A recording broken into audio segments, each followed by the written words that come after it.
in baseball.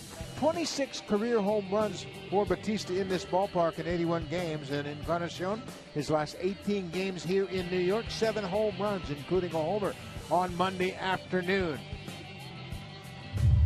The starting pitchers are brought to you by Scott's Weed Be Gone. This spring, knock weeds out of your park with Scott's Weed Be Gone. Kills weeds, not lawns. Blue Jays are going to be challenged tonight because they are going up against Michael Pineda, 6'7", 260 pounds, and he throws downhill. You can see his record last year, 5-5 with an excellent 189 earned run average. That was just in 13 outings because he missed nearly 4 months with a shoulder injury. But when he is on, he's one of baseball's best pitchers when he is on the mound. He had a great spring for the New York Yankees.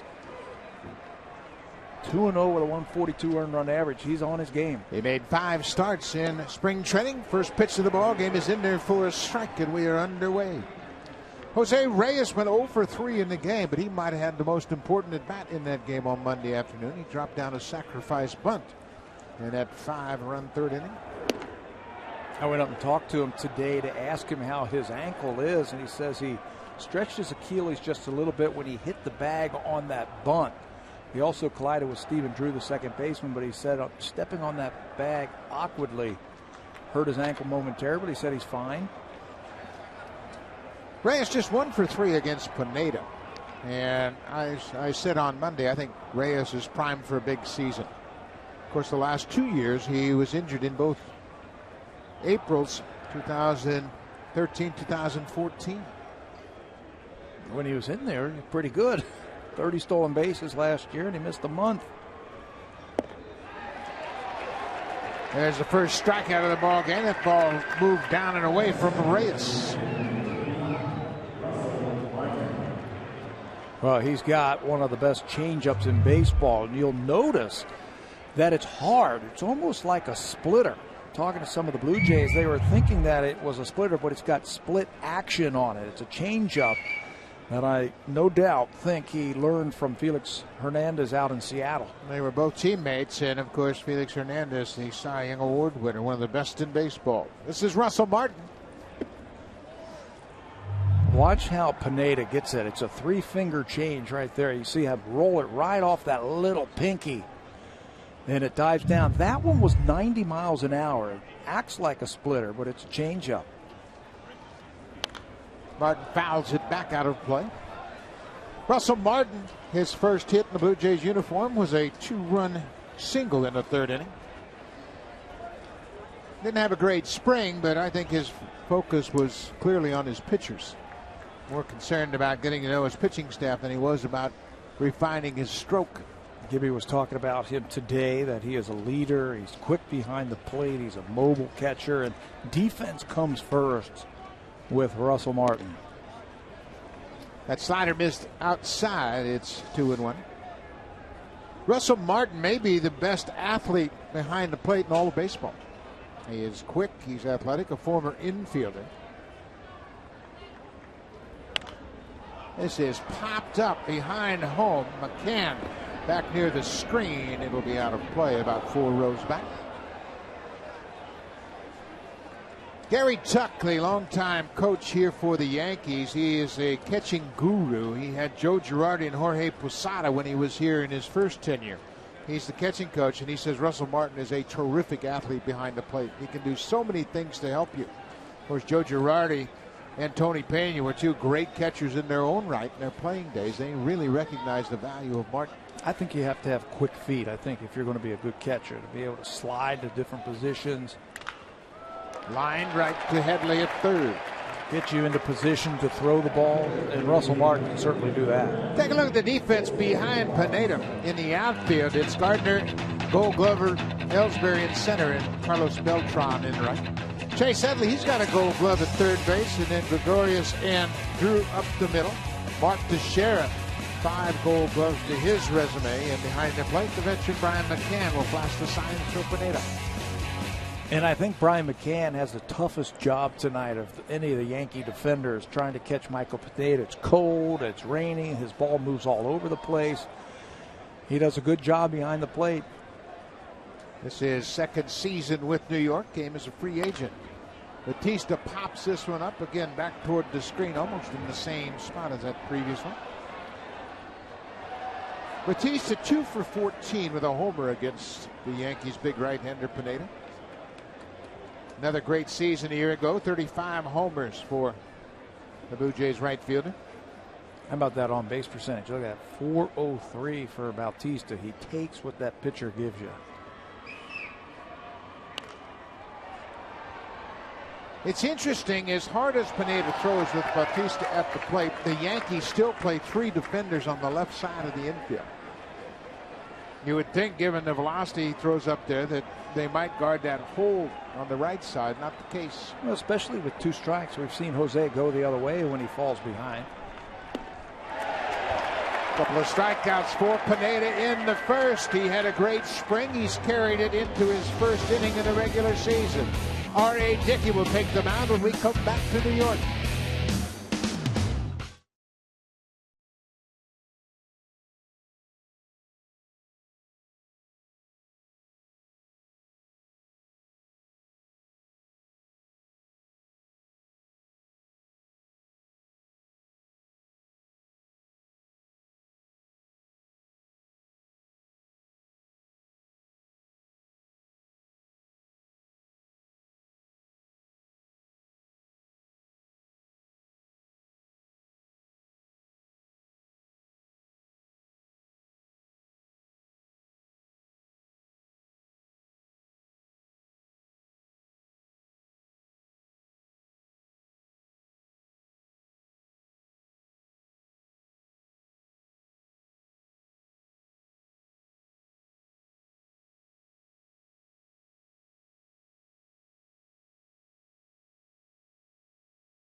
For Joe Girardi, Jacoby Ellsbury, Brett Gardner, and Carlos Beltran. Ellsbury has worn out the Blue Jays throughout his career.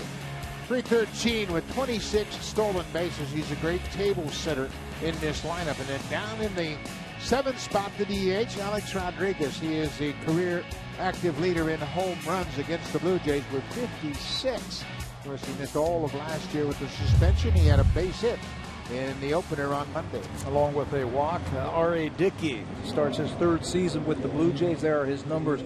Last year in 34 starts, he threw a team-high 215 2/3 innings last season. He also lowered his earned run average from the previous season. That 371 average put him in the top 25 in the American League.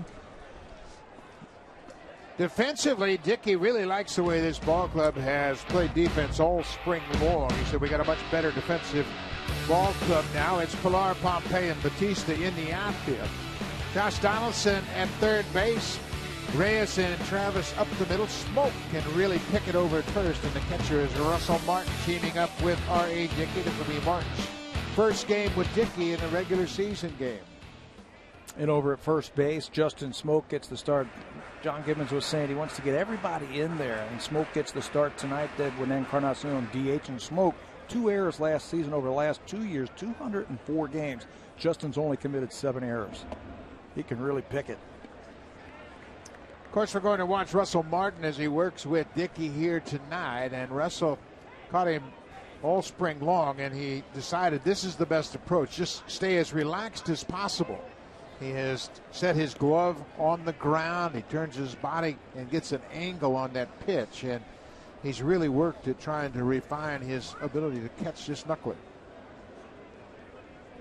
Yeah, no doubt learning that from Josh Tolley. Josh, you would see him, he would sit side saddle when he is behind the plate, turn that body just a little bit and really keep that arm, that glove, side arm, nice and loose and relaxed. Another knuckleball on the 3-1 count. It's fouled up. Ellsbury, a year ago, 271 average. He is a terrific lineup leadoff man. He had 39 steals in 44 attempts.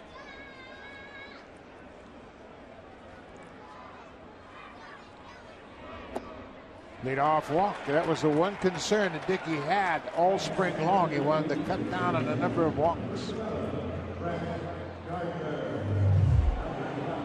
You can see Dickey before the game blowing in his hands, trying to keep those fingers as comfortable as possible. And it is a dry cold here tonight, even though there's a little bit of a drizzle going on. And when it's cold like that, it's difficult to get a good feel for the baseball. Throwing the knuckleball is a touch and feel type of pitch where he's got to have the good feel for it.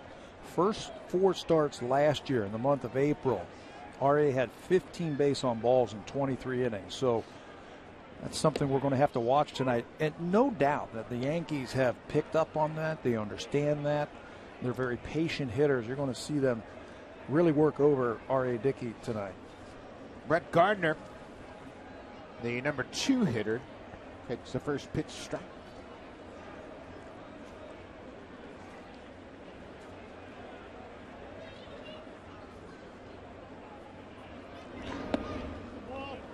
Ellsbury thought about it and stayed put as Martin got on it quickly.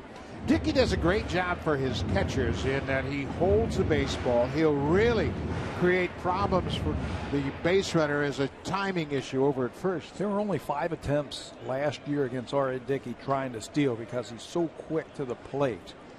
They were 3 for 5 in stolen bases against R.A. last season, but he's quick to the plate. He gives his catcher, even though he throws knuckleball, a chance to throw him out. And he's quick to first. R.A. is a former Gold Glove winner. He won the Gold Glove in 2013, and he understands the value of defense.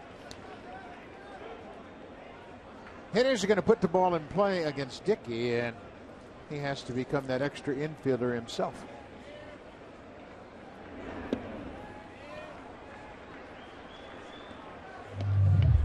He's getting some movement. You can see him trying to track that. It's there, and then it's right off the thumb. He's using that exaggerated catcher's glove, if you will. It's almost like a big first baseman's glove.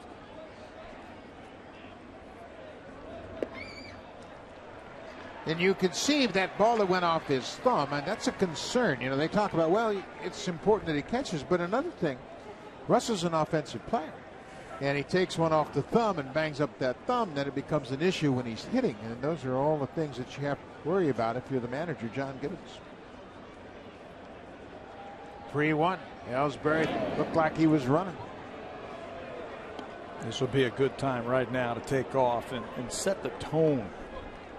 If you're the Yankees, they look very lackluster, I thought, on Monday. Now, Drew Hutchison had something to do with that. They look lackluster. You might see Joe Girardi start the running here to get something going offensively. Not running here. This ball is fouled back to the screen. Brett Gardner, a .322 career hitter against the Blue Jays. He is really happy when he sees that Blue Jays uniform. Rob Thompson is now the bench coach. He's on Girardi's right. He was formerly the third base coach. He's from Sarnia. Guy that has been in this organization over 25 years. Full count, nobody out. They got him. R.A. Dickey did it perfectly. Pena is arguing that there was no tag, and now they're going to argue that it was a balk. Joe Girardi's doing the same thing from the dugout, arguing that R.A. Dickey broke that front leg before he made the throw to first base. And Jerry Meals says, no way. That was good thinking right there on R.A. Dickey's part. 3-2. He wasn't running on the 3-1. I think he had a sense that he was going to run 3-2. Watch Jacoby Ellsbury get caught leaning towards second base, and Justin Smoke applies the tag just across the front of the jersey. Boy, that was huge. What a turnaround inning. On the 3-2 pitch, he picked off Ellsbury, and then the next pitch he strikes out Gardner. So it goes from a potential disastrous start to 2 outs, nobody on. That couldn't have been ugly right there. Could have been real ugly. But there's R.A. Dickey, all of that experience in the big leagues, feeling that he might take off. He picks him off, and then he does that to Brett Gardner. Strikes him out. Carlos Beltran. Beltran healthy again. He had issues all season long last year with chips in his elbow. really took its toll on him. He had surgery in the offseason to clean up that elbow, and he says he's 100% ready to go.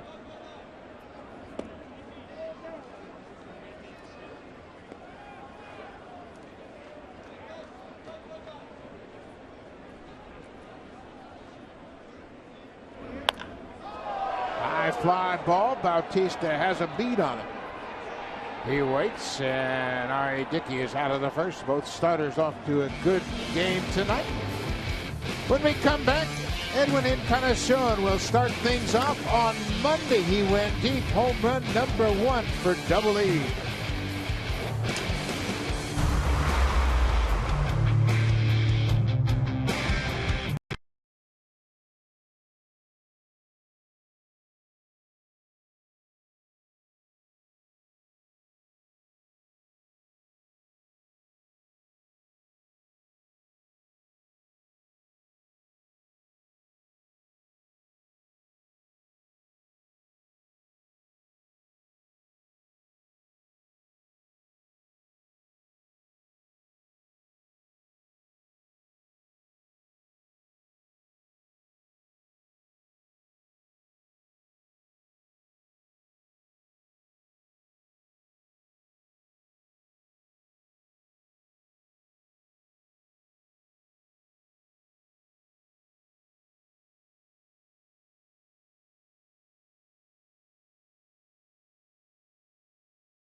Ball game, and Edwin hit a home run on Monday, as we mentioned. And with that home run, he and Miguel Cabrera are tied with 113 home runs, one ahead of Chris Davis for the most home runs since the start of 2012. It's a pretty impressive list.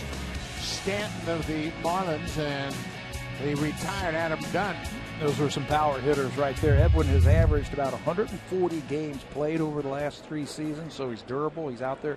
He's also averaged over 900 as on-base plus slugging. So he's not just a guy who swings like Adam Dunn for the fences every single time. He's got a plan when he's in the batter's box. That's a broken bat. That's the second baseman, Stephen Drew. Bounces it, but it's scooped by Teixeira over at first. Drew, very used to that ground ball. He played shortstop most of his career until he came here to New York. He is now their second baseman. It was raining very briefly before tonight's game, so you got to figure the infield grass is a little moist. So any ball on the ground could be an adventure on the throw over to first base. Josh Donaldson looking for his first hit of the season. He went 0 for 4 in the opener. They're going to try to keep the ball away from Donaldson. He is a notorious fastball hitter, loves the ball on the inner half, and they're going to try to stay away from him. 29 homers a year ago for Oakland.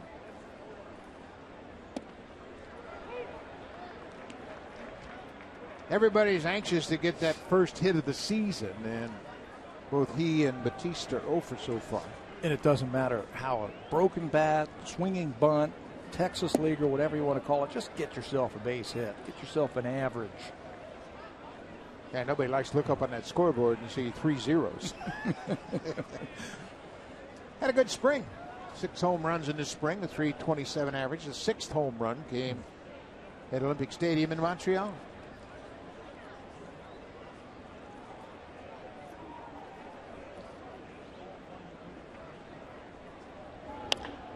That's off the end of the bat into shallow center. Stephen Drew backing up, getting out in the outfield, and makes the catch.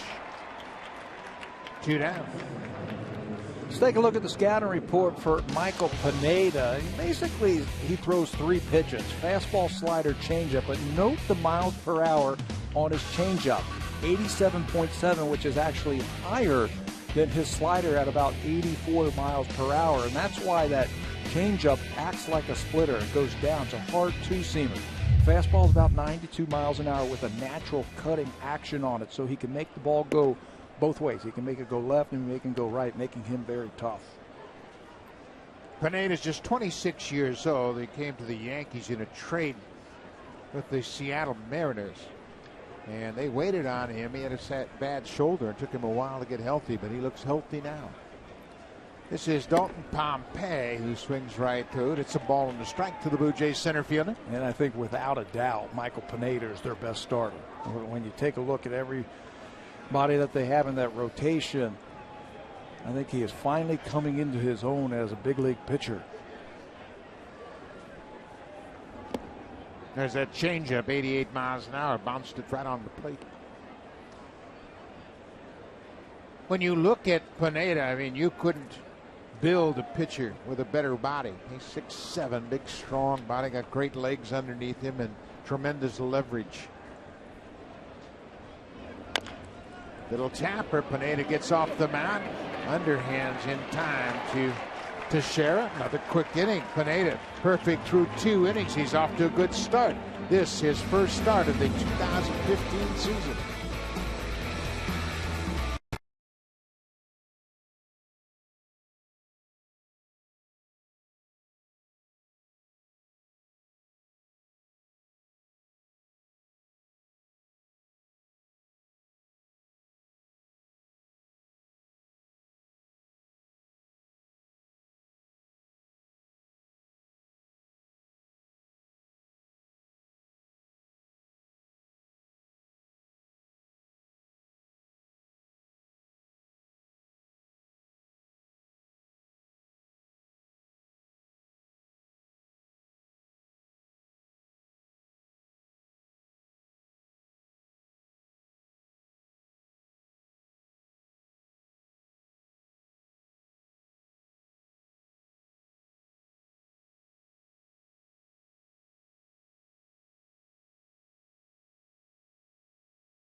Has moved around, and last year got up to a decent start, but you can see his numbers fell off dramatically in the second half of the season. They certainly did. Look at that batting average of 179, and then the on-base plus slugging of 573 just went straight down in the second half. He hasn't hit 300 since 2005, and he hasn't really been known as a big,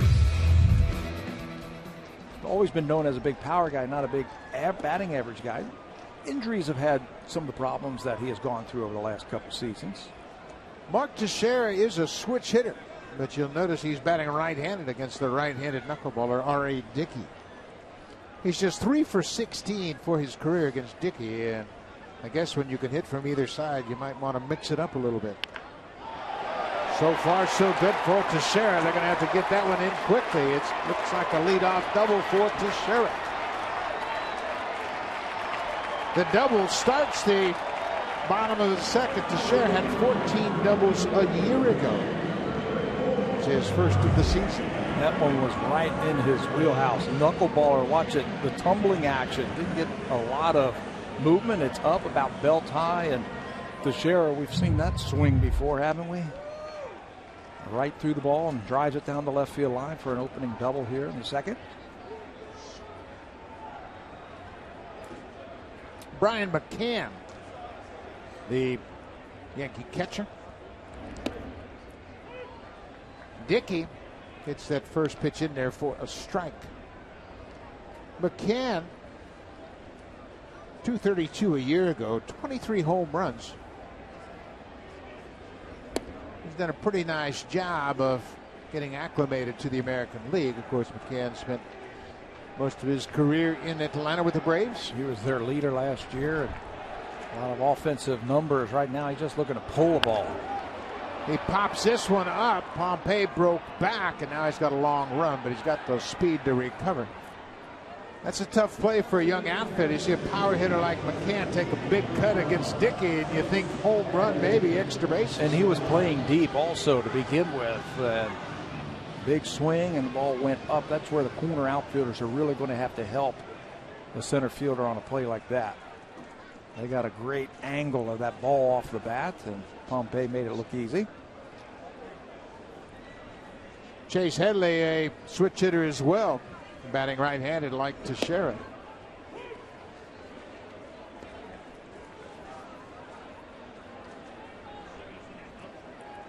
Numbers with the Padres and the Yankees a year ago. His power was down a bit last season. He hits this ball right to the second baseman. Devin Travis has it. Teixeira moves to third on the out, but now there are two down.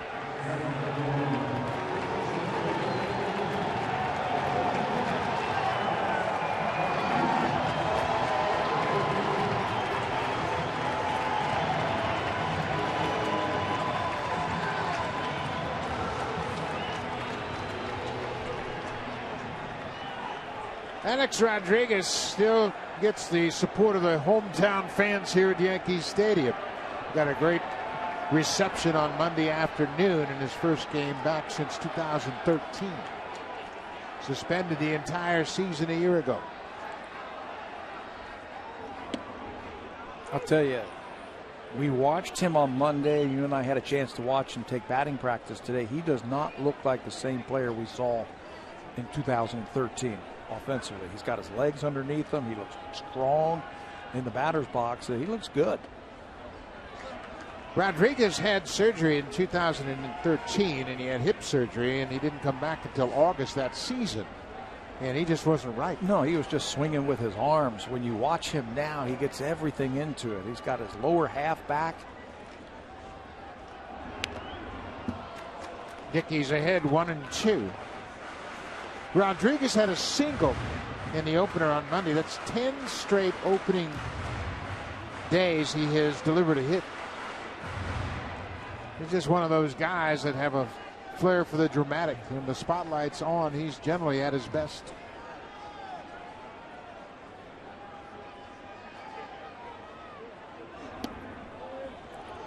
Dickey wanted that pitch. You could see by his reaction he thought it was strike three. Pitch tracker said it was just off the plate. It looked like it was trying to bend back in. This is where Russell Martin, with a runner at third base, really blocked that ball. It's chopped off home plate into foul territory. Well, it's really interesting. Russell Martin continues to catch on one knee, even with the base runner at third base. But then again, that gets back to what we talked about earlier with his athleticism. He is just as comfortable with that knee on the ground as he might be in a normal traditional catcher's stance. But he's all about refining his ability to catch this knuckleball.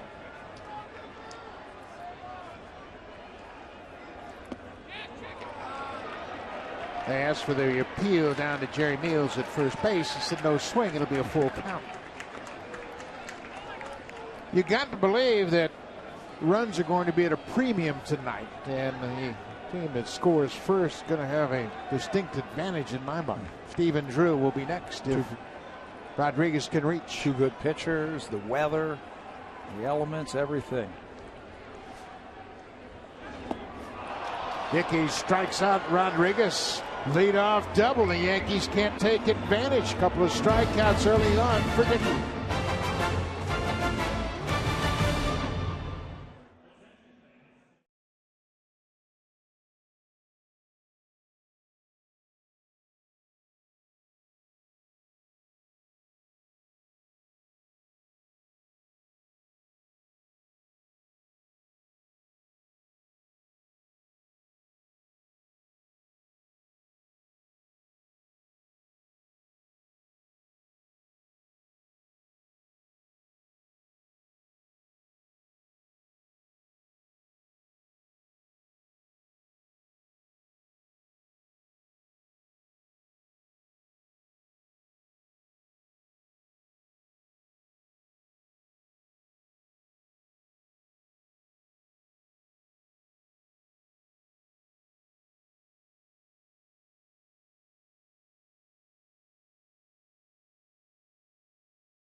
Presented by the 2015 Honda CR-V, Motor Trend's 2015 Sport Utility of the Year.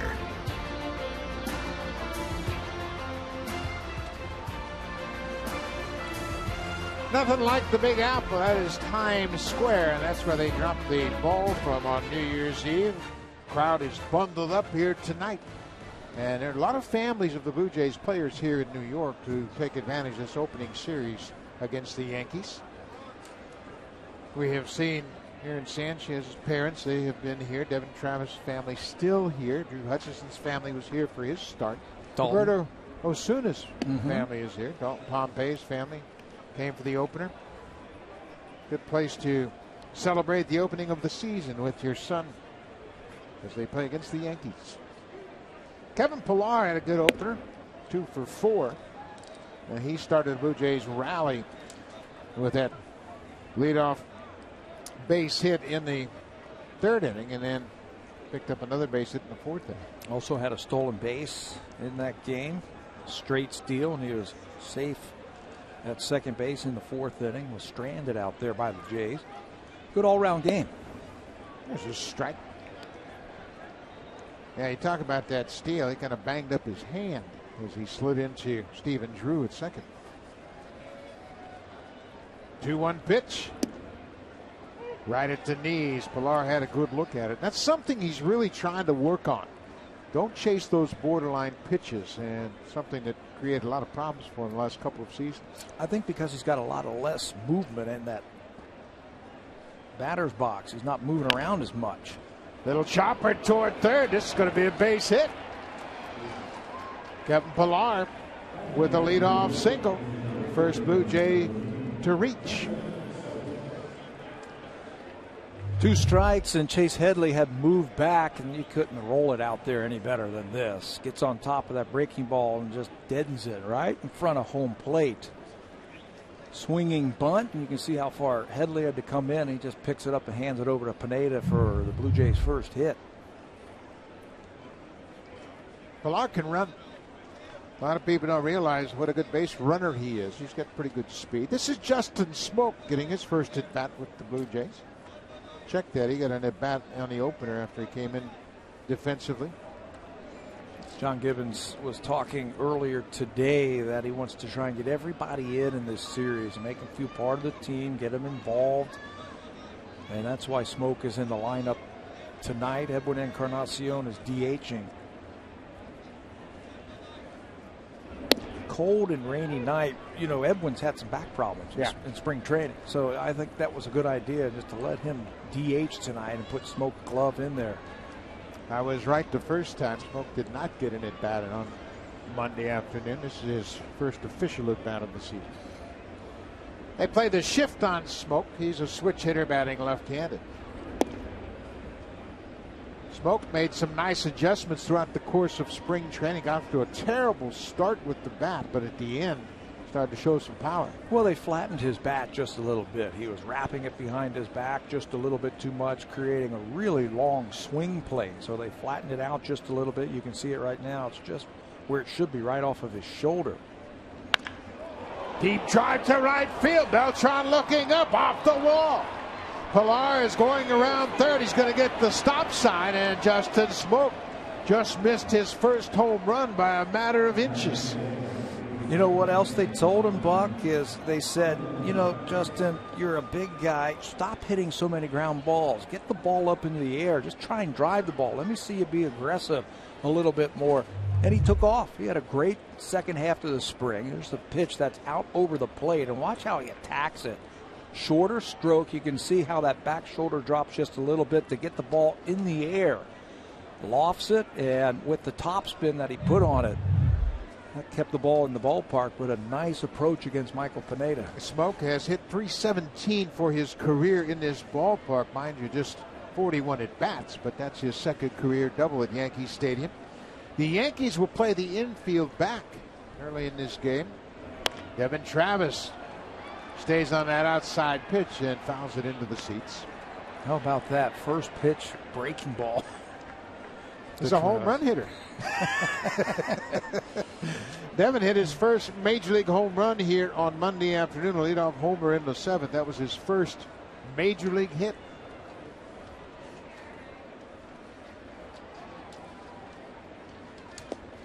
Ball in the dirt, smothered by McCann. Travis became just the second player in club history to hit a home run as their first major league hit. That occurred on opening day, and the first player to do that was the first game in Blue Jays history. It was Al Woods, who got a pinch hit home run as his first major league hit.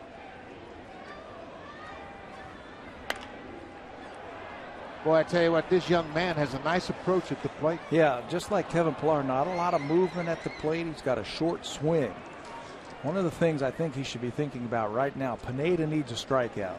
So he's going to reach back for a little something extra, maybe try and snap off a breaking ball here or throw that changeup. So be defensive, track the ball as long as possible, and even shorten the swing more. There it is.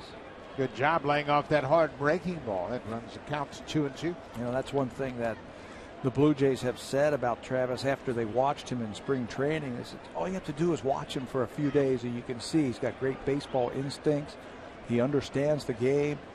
He's smart. He has good at-bats. Travis turned 24 years old on February 21st. On the ground, Gregorius dives, gets to his feet, high at first. Kevin Pillar comes in to score. It'll be an RBI for Devin Travis.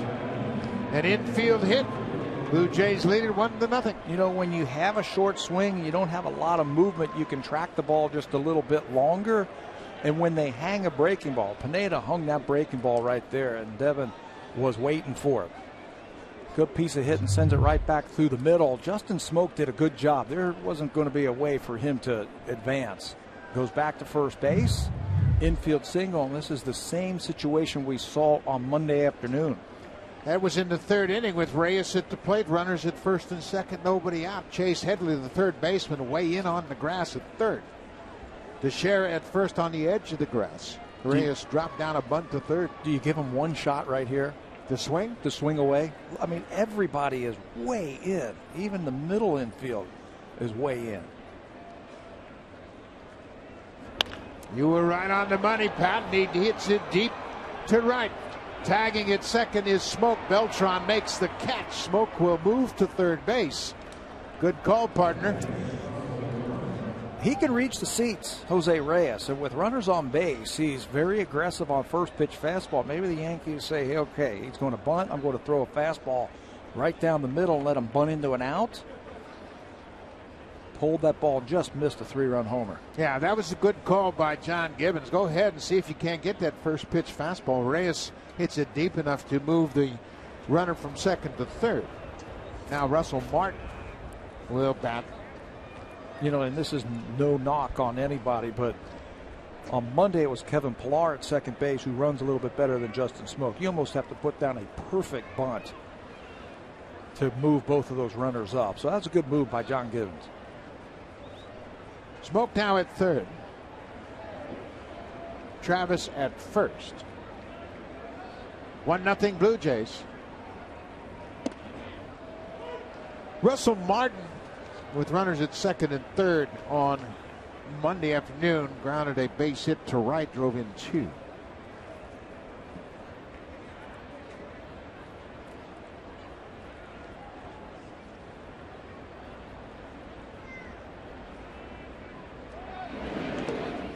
Devin Travis is not really a base stealing threat. Certainly at this part of the batting order, I don't expect him to run here.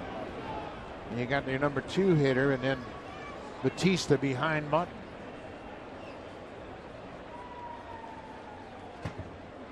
Maybe not a straight steal.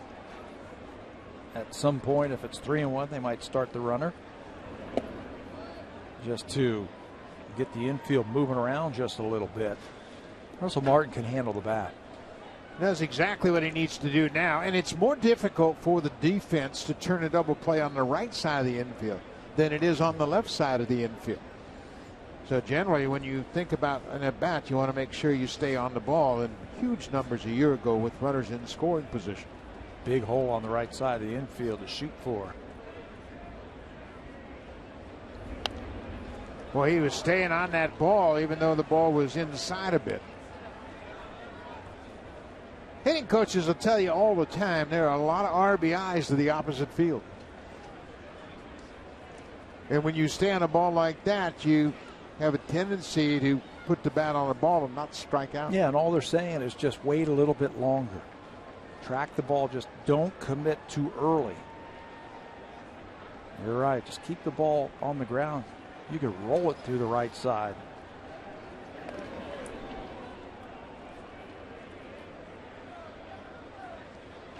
That 360 average with runners in scoring position for Martin was third in the National League a year ago.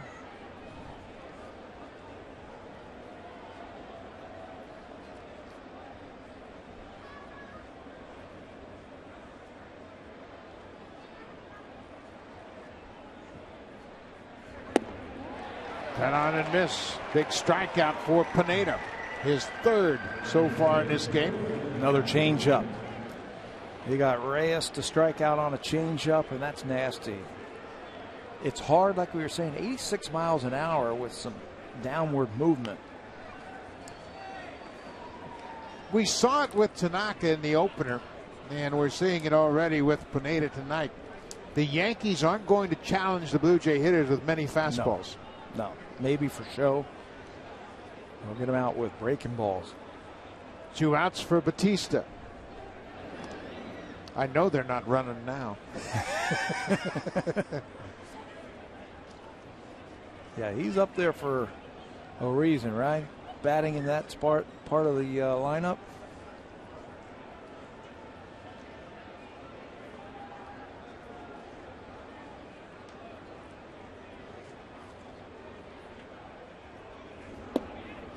Inside breaking ball catches the corner. Well, that's something that pitchers have done over the last decade or so. They'll throw that breaking ball to power hitters inside. When I was catching, that's the last thing you wanted to do. That was a no-no. That was a hanger. Yeah, back in the day, because guys would bail and wail on it, wouldn't they? Defensive swing. Bautista just gets a piece of it.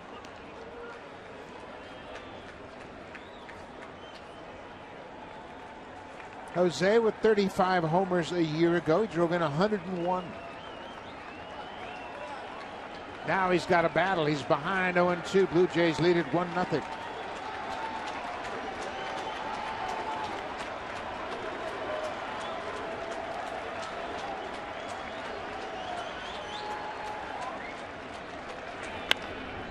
High fly. That's going to reach the seats down the right side. He had a good pitch to hit right there, too. 0-2. Pineda went right after him and made a mistake, and Jose missed it. Pineda's had the upper hand in this matchup. Batista struck out to end the first. Jose is now 2 for 15 against Pineda. We just got to believe those averages are going to start to swing in Batista's favor.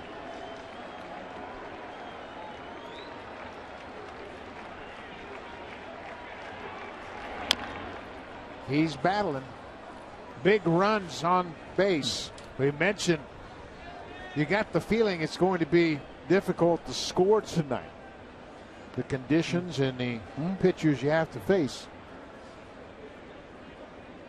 It was 7 degrees at the start of this game. You have to take advantage of these scoring opportunities. They've got one in. Sure would be nice to get a couple more.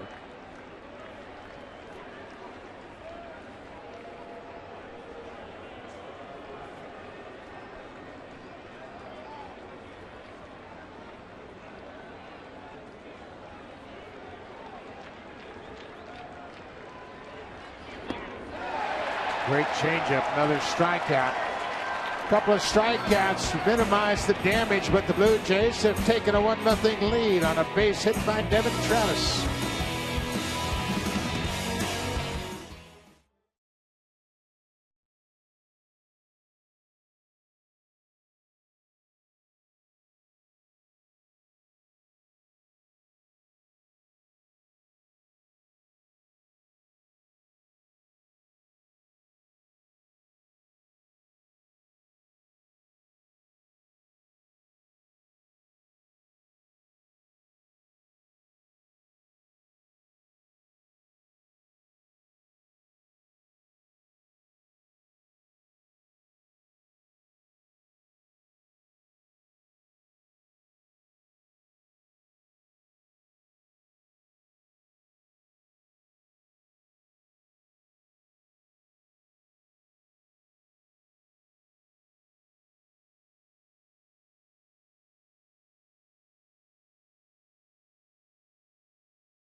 Buck, a lot of very proud parents here at Yankee Stadium tonight, including Kevin Pillar's father, Mike. And Mike, after everything that Kevin went through last year, how happy were you to see him make the progression he did and be able to be an opening day starter for the Jays? Oh, I'm so happy. I can't even tell you. In the winter, we discussed, his training program, what he was going to do to prepare for the season.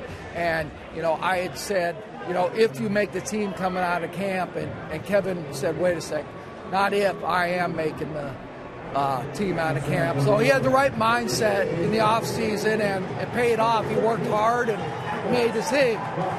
But, as happy as you are, there's so much pressure until you get a contract. You're playing for a job every day, so you really can't relax. I get anxiety before the games, and, but overall, I mean, God, you're blessed just to have the opportunity. He told me he learned a lot last year. There was the moment he had with John Gibbons that he said was really, the crossroads for his career. How proud of you are of him, of the way that he handled that situation afterwards and really grew from it? Well, very proud. I happened to be in Toronto and at the game when that happened, and it was devastating that night. He literally thought his career was over. He couldn't have felt any worse. And that drive back to Buffalo was probably the longest drive I've ever had. But, after a couple of days went by and he called me on the phone and he said, what, I'm not going to worry about it. I'm just going to play every day, and whatever happens, happens. And, as you saw his results in AAA those next couple of months, he really lit it up. And so, yeah, I'm proud of him for that. Listen, I know it's cold tonight, but when you're watching your son, it's always warm. Thank you so much for joining us. Oh, thank you very much, too. All right, there is Mike Pillar. I'll send it back to you, Buck. Thank you, Barry. And, boy, what a statement right there. That ride back to Buffalo was the longest of my life. And you can appreciate it. Both you and I had sons that played sports, and we understand when your son is hurting because of his sports, I mean, it really hits home. And that was a terrific conversation that Barry had with Mike Pillar. It hurts you. Yeah. And I can relate to Mike Pillar, Mr. Pillar, having anxiety when you watch your son play because it's very difficult. You want the best for him, and you know what they need to do, and you're pulling for him, and all you have to do is sit there. You can't do anything about it. Yeah, and because you and I both played, we understand the pressures these kids are under, and then you go out there and you want to help them get through tough situations, but you just have to sit on your hands. But it's been a great series for the parents to come here and share these games with their boys, and I tell you, that was a heck of an interview. I really enjoyed that. But it just shows, not only are these guys battling for themselves, but they're battling for their whole families. This is Didi Gregorius, who fouls it into the second deck, and it's a 2-2 count. R.A. Dickey with a 1-0 lead. He'd love to get off to a great start.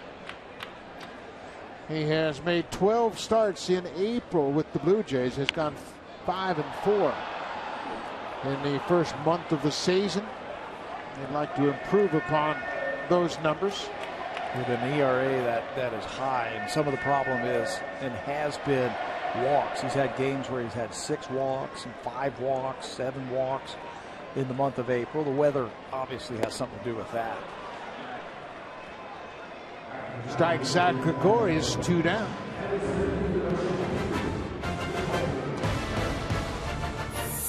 The championship-winning Honda CRF 450R for those who dare to ride red.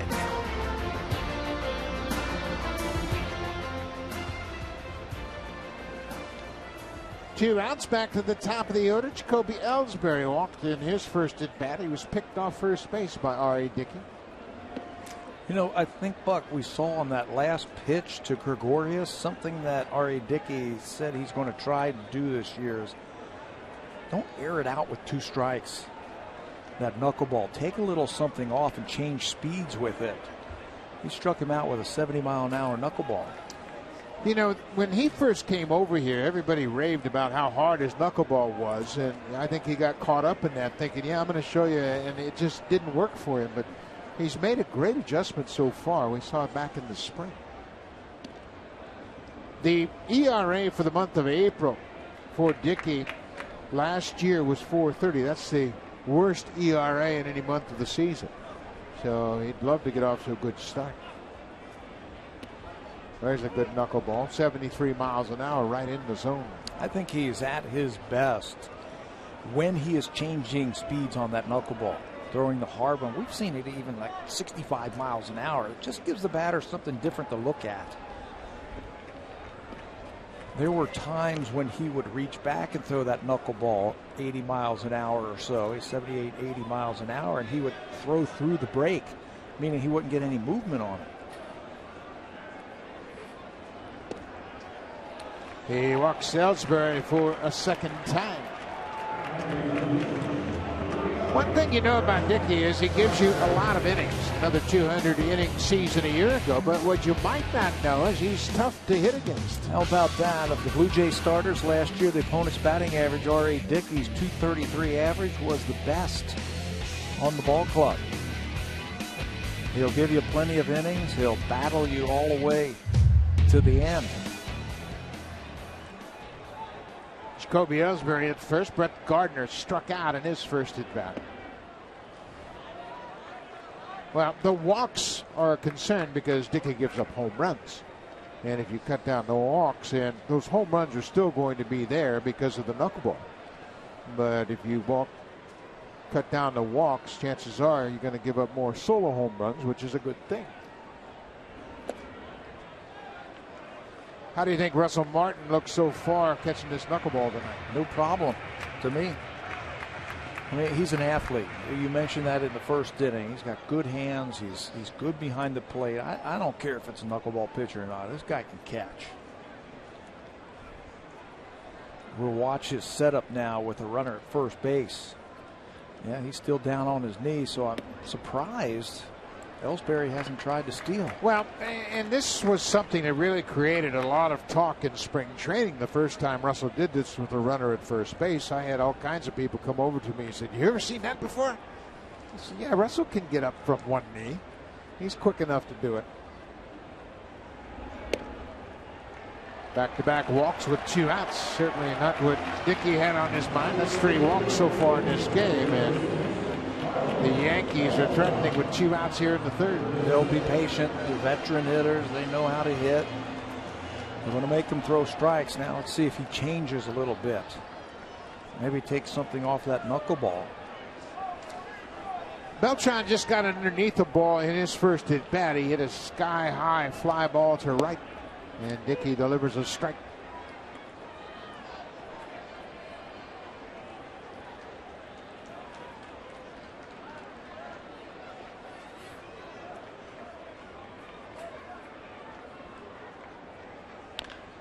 Ground ball just outside the bag at first.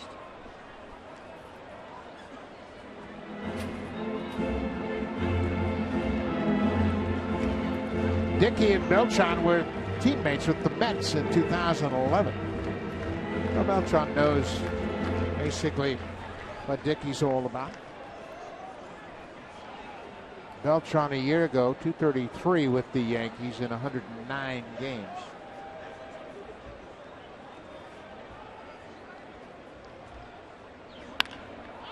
There's a high fly ball, shallow left field. Kevin Pillar calls for it. And the Yankees get a couple of 2-out walks, but can't cash them in. We head to the fourth. Blue Jays and R.A. Dickey with a 1-0 lead.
get there next year.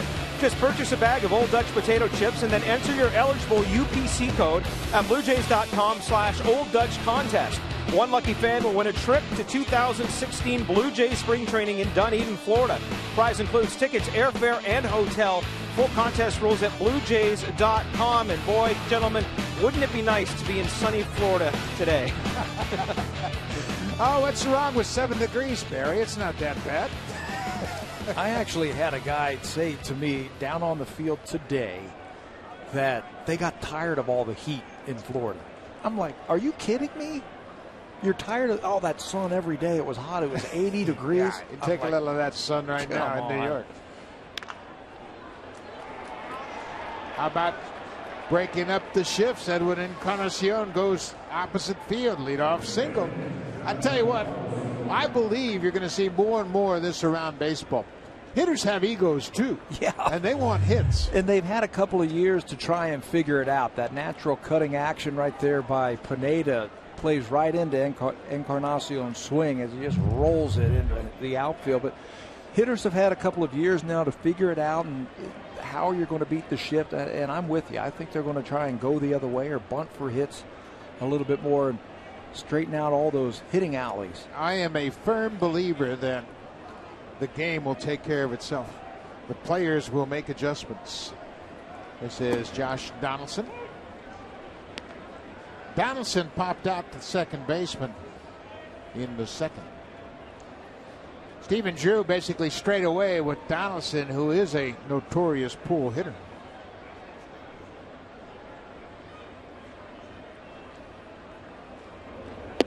You see Donaldson wearing glasses, and more than anything, this is to counteract the cold wind.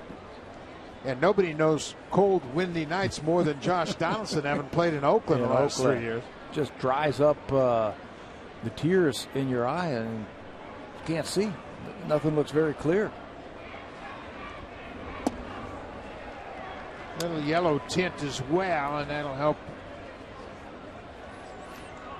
You know, Buck, I think what the Blue Jay hitters can do, because Michael Pineda has such good control, I don't think they have to worry about getting one up and in.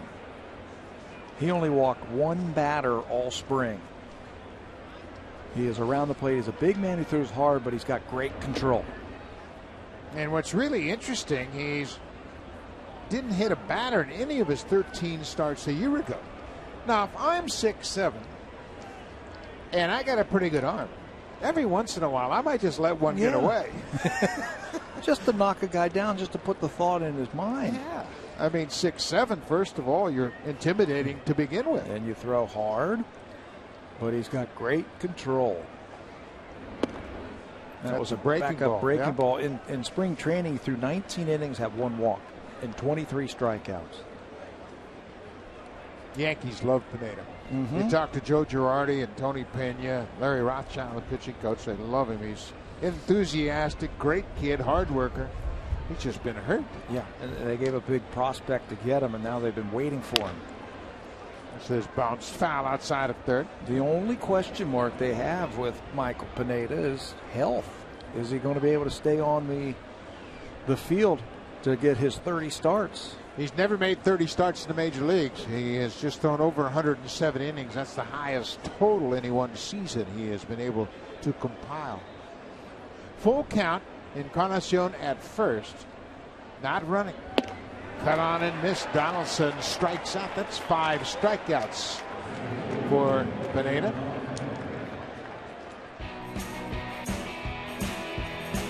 Make a grand entrance during the DIY Expert Sale. Only at Home Building Center and Home Hardware Building Center. Homeowners helping homeowners with expert advice.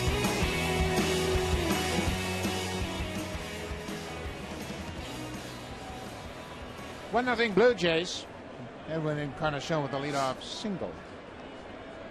Is at first base. This is Dalton Pompey.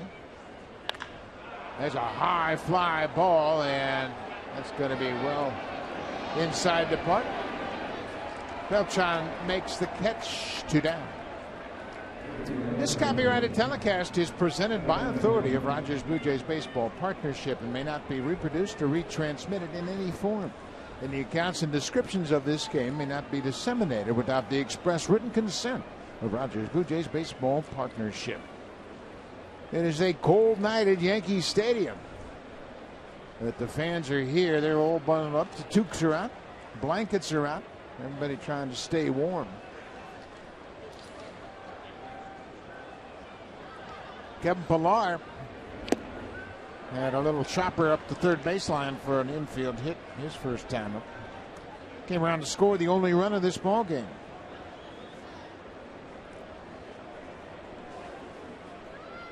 Barry Davis interviewed Kevin's father last inning. Talked about Kevin's work throughout the minor leagues and his career to this point. The incident they referred to, Kevin Pillar last year was lifted for a pinch hitter, and he was disappointed. His family was in town, and he just probably never had been pinch hit for before. And he kind of slammed his bat down on the steps, and right after the ball game, he got sent back to minor leagues. When he got to the end of the bench, he also fired a bat down into the runway. And, you know, I like the enthusiasm of not wanting to get pinch hit. I remember, I can't recall the reliever who came in, but it was the right move to pinch hit. Oh, no question about it. It was a big right-handed closer. It was the percentage move. Yeah, and the manager is paid to manage, and the player is paid to play, so you do what the manager says. Got the best of him, and he got sent down, but to his credit, he went down there and he played hard, and when there was another opportunity, he came up and he helped out, and he's going to have a solid season, I think. And John Gibbons and Kevin Pillar talked it out. And Gibbons said, hey, it's a thing of the past. And Kevin made this team. He played great all spring long. It's a high fly ball. Shallow left field. Gregorius, the shortstop, now coming back in. The wind is blowing hard in from left field. Pillar pops out, leadoff single. Trying to show him left to first. Pineda down by one.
A little bit more on R.A. Dickey and the Blue Jays. Well, Buck, I had a chance to talk to Daniel Norris today, who will make his first Major League start tomorrow, and he tells me that one of his fondest moments of spring training involves, who bet, R.A. Dickey. And it all happened one day when the main team was out playing at another facility, and they were staying back. And after their workout, R.A. Dickey said to Daniel, I want to see your van. So they took a walk towards the van. When they got there, Dickey had the keys. He jumped in the van, drove the van right into center field of one of the practice fields. And Daniel Norris thought it was one of the funniest things. And he said that I've always wanted to approach R.A., but I wasn't sure how that was going to work. He's an elder guy on the team, a 40-year-old, and I'm just a kid making my start. And he said that being able to open up and see R.A. laugh and joke around with him was just what he needed to feel comfortable and feel like he was a part of this clubhouse. And guys, it's just another sign of how close-knit this team is, and from what we've seen throughout spring training and here already in the first couple of games of the season. Barry, that's a great call, and I think R.A. Dickey did a good job to let the rookies know, hey, you're part of this team too. I don't care if there's such a big difference in experience. This ball is going to stay in the ballpark. Pompey calls for it. The center fielder makes the catch. But you're right. Norris, who will start tomorrow night, is 21 years old. Dickey's 40, and it's quite a gap in experience. But Dickey understands when you have young players, especially talented players like the Blue Jays, they're part of a team. You're 25 men. You need everybody pulling on the same rope. And Dickey really made a nice gesture to let the young players know that. I think he likes the idea, R.A. does, of being the elder statesman, if you will. Teaching these kids, what was he saying? They're like kids, they're like children. They need to learn from their parents, and the older players are the parents. And if you do the right thing, the players are going to do the right thing. Absolutely. And he said it's not like a big brother thing. It's almost like a father-son thing. I mean, the age difference is such. Now, when you have Sanchez, who's 22, Norris, who's 21, Hutchison's only 24. And then you've got the two 20-year-olds down in that bullpen. This is dribbled up the first base line. Smoke is right there. McCann's retired. Let's check in once again with Barry Davis.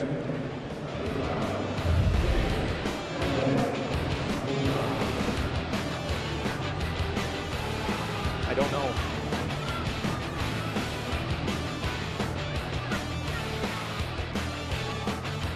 Feel good factor off the charts for the Blue Jays. That's Sportsnet.ca, and check it all out. Story about the chemistry of this ball club. And Pat, we have seen it all spring long, and it's really there. You can feel it. It's a totally different atmosphere around this ball club. And you and I get a chance to travel with the team, and we're behind the scenes with them on the bus and on the planes and everything like that. And we see it and we feel it. We know what chemistry is about and what a family atmosphere is all about on teams. And the Blue Jays have that this year. Well, they sure do, and it doesn't make any difference if you're a rookie. And Mark Burley and Dickey both have been terrific in making these kids realize that this is all about a team. Donaldson gathers himself. Quick inning for R.A. Dickey. The Yankees go quietly in the fourth. We'll move to the fifth. It's 1-0. Now it's time for a Blue Jays Central Update. Here's Jamie Campbell and Greg Zahn.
Listen to live audio, follow games pitch by pitch, and enjoy in-game video highlights.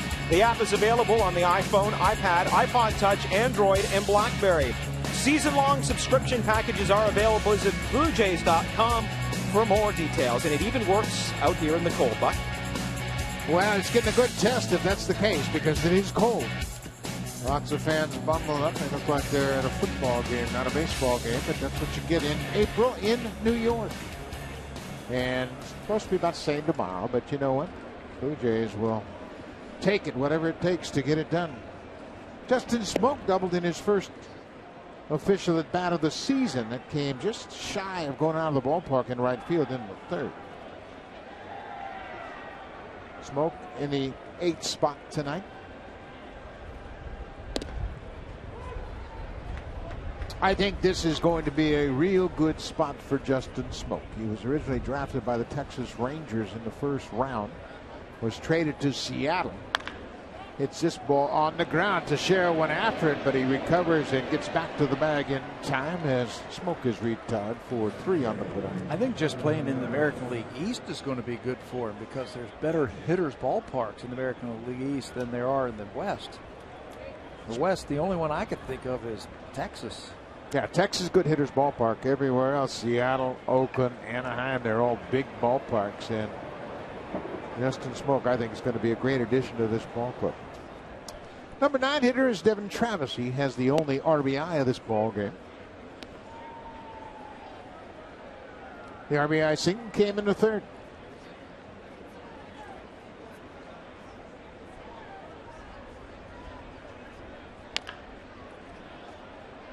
Just foul. Chase Headley made the throw, so he couldn't wait on the umpire. He unloaded in a hurry, but it's foul. On Monday, Devin Travis had the thrill of his life. Watch this. Jason Shreve, liftoff to left field.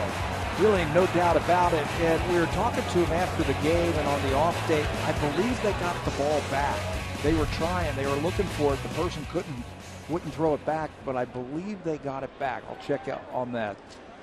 But that's always a thrill, too. You get your first Major League home run, then you get the ball and you can put it in your trophy case. Yeah, I think he did get the ball back. He mentioned he was going to give it to his mom and dad and allow them to take it home and put it in the trophy case. But his family was here, and his parents are still here, brother and sister here as well. So it's a family affair for the Blue Jays for sure. Off the end of the bat, sneaks through the left side. Another hit for Devin Travis. Travis has never played above Double-A until this season, but for his minor league career, he combined to hit .323 over the course of his minor league time. You never would know it if you watch him now that he hasn't played above Double-A. This one just out of the reach of D.D. Gregorius. Couple of hits tonight for Devin Travis, multi-hit game. He's been on base 5 times in his major league career. 5 of the 6 plate appearances he's been on base. Reyes fouls it into the glove of Brian McCann. It really looks like Jose's trying to hook the ball to right field. He's got a hole on the right side of the infield to work with Travis at first base, Teixeira holding the runner on. He could rattle one down into that corner. I think he'd get himself an RBI.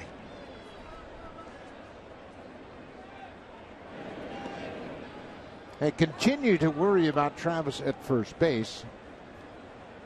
But I think you're right. I think Travis is going to stay put right at first to keep Teixeira on the bag and open up that hole for Reyes. Give Jose a chance. If he can catch a breaking ball or one of those inside fastballs, try and pull it. Get the barrel of the bat out in front and pull it to right field.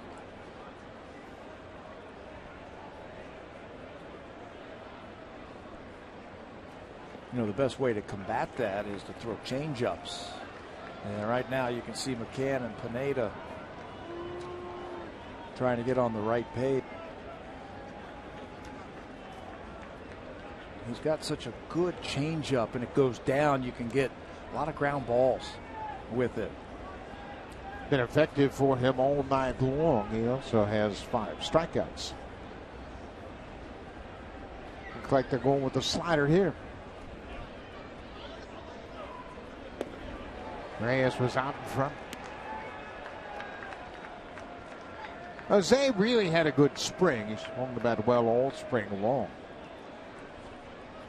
He is looking for his first hit of the season. He's 0 for 5 so far.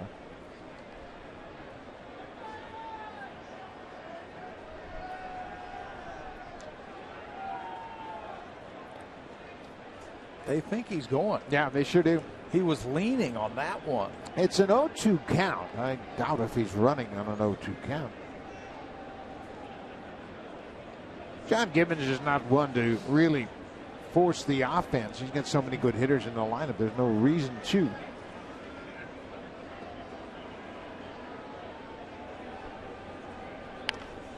Reyes protects that outside corner. Louis Rivera, he's all bundled up down at third base, going through the signs.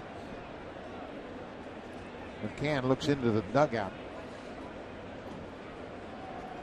Coming right back with the same pitch. Coming back with that slider.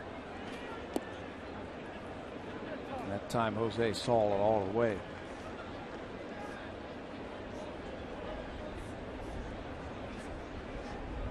Tell you, they're making him work. He's thrown 71 pitches to this point. Some of that has to do with 5 strikeouts, but at the same time, the Blue Jays have shown some patience. He asked for the slider, and Pineda shook him off. Reyes gets a piece of that changeup. It's really interesting, and you know, Pineda's not a real flamethrower. He doesn't throw like Chapman in Cincinnati or Castro, but he's got a better fastball than he's given himself credit for. He did when we first saw him. Yeah, first time we saw him in Seattle, he was blowing. Woo. But he's really leaning on his changeup and slider.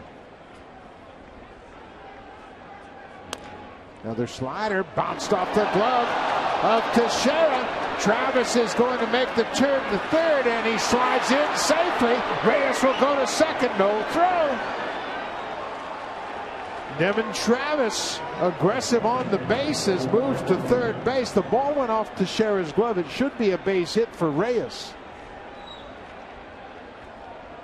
Make it happen. John Gibbons was talking about Devin Travis to me the other day. Says he's got good baseball instincts. This is a hard play. You think the ball's going into right field, but it was actually cut off by Stephen Drew, the second baseman.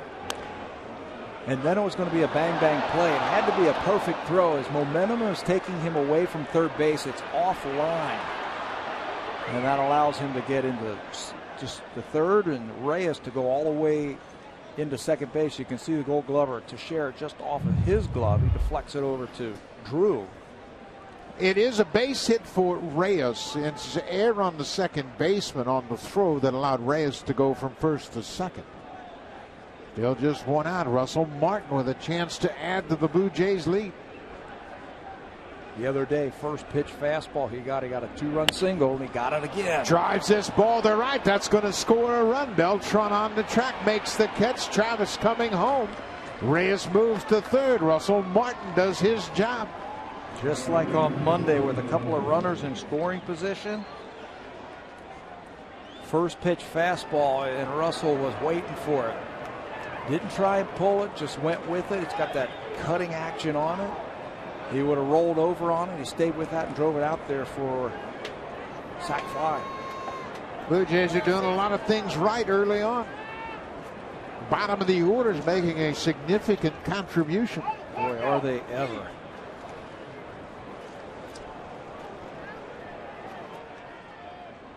Jose Bautista with Reyes at third and 2 outs.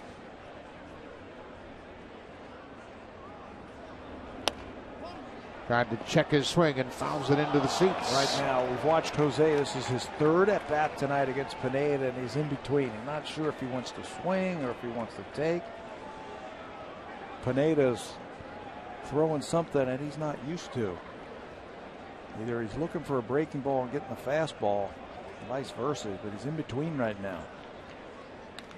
No, he had a good rip at that one. He wasn't in between there. He got the fastball he was looking for.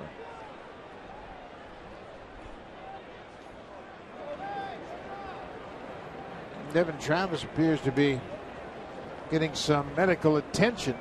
George Poulos has gone into his medical kit. Bautista strikes out for a third time, but the Blue Jays add a run here in the fifth. Russell Martin on a sacrifice fly. 2-0 Jays.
Jays anytime, anywhere.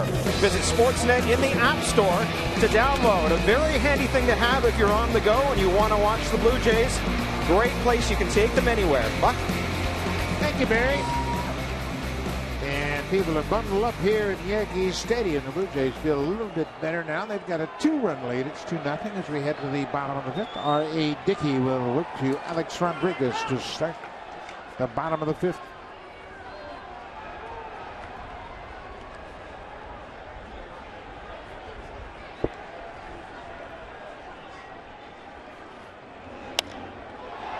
It's off the end of the bat. No problem for Batista in right. 1 down. It's 5 in a row that Dickey is set down now after a couple of walks with 2 outs in the third. He's a fly ball pitcher. And tonight, with the wind blowing in from left field, that's not a bad thing. No, it's not. This is a big yard. The wind is really kind of brisk in from left field. Anything in the air is going to be knocked down significantly. We've seen the ball blown back toward the infield anytime it's hit in the air like this one. This is going to come back toward the infield. Long run for Pilar, and that's a fair ball. Now they got to throw first base, and Justin Smoke just saved an error. We mentioned how that wind is really coming over the left field wall, and it knocked that ball all the way back toward the third baseman. They were playing him straight up, and Josh Donaldson went back thinking this ball was going to carry just a little bit more, but watch him. He's got to track it. He sees it. Watch where it ends up. Bounces fair just inside the foul line down the left field line. Actually overran it with that wind blowing it back. Yeah, that's a tough play. The ball goes up. You think it's going to be down the left field line. It blows back over your shoulder. Didier Gregorius, number 9 hitter.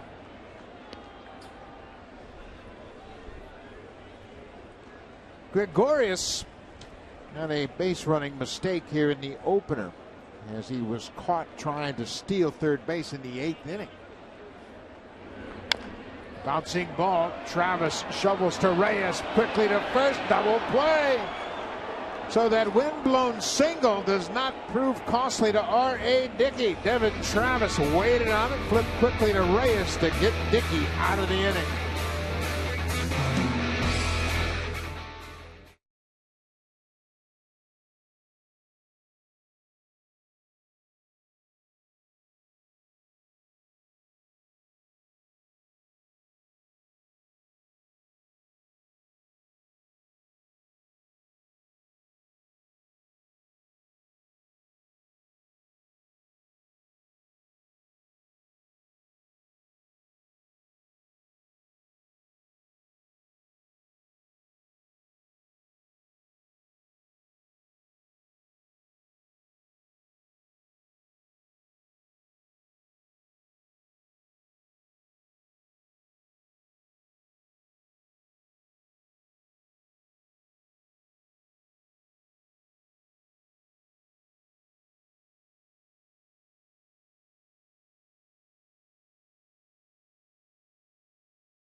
Honda, the Tampa Bay Rays in town, April 13th through the 16th. The Honda home opener is sold out, but if you're looking for tickets for the remainder of the series, you can at 416-341-1234 or BlueJays.com, and I can guarantee you, gentlemen, the roof will be closed, and you will not have to deal with now the droplets of rain that are falling here on this cold evening, although they could be snow flurries. Oh, Barry, it's just another great night at the ballpark. What are you talking about? Come on. Blue Jays have a 2-0 lead. Jets fans know what to do with those toques. Edwin Encarnacion has got 1 for 2 so far tonight. Blue Jays 2 runs on 6 hits. The Yankees are being shut out on just 2 hits, and one of them was a pop fly that dropped fair.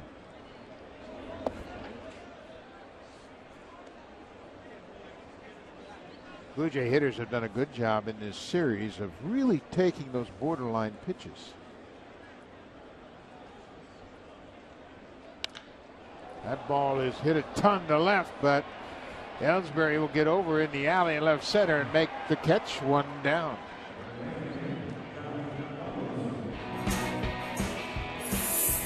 Blue Jays on Sportsnet.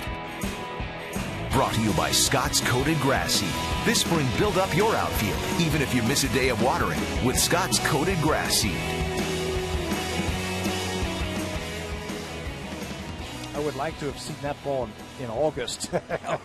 Edwin smoked that ball. Yeah, he hit that ball a ton. And it went nowhere tonight. Blue Jays won't be back to Yankee Stadium after tomorrow night's game until August. They will play a series in August and a series in September. It'll be a long time before we're back here at Yankee Stadium.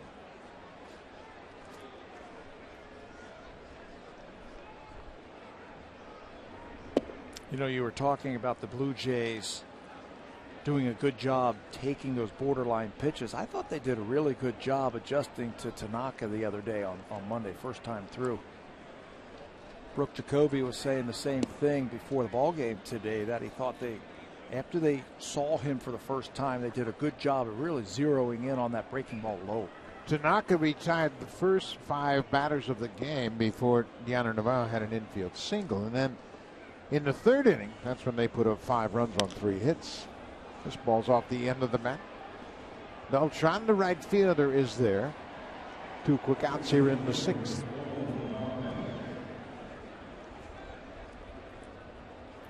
The Yankee bullpen starting to work. Justin Wilson, the left-hander, and Chris Martin, the right-hander, start to loosen up.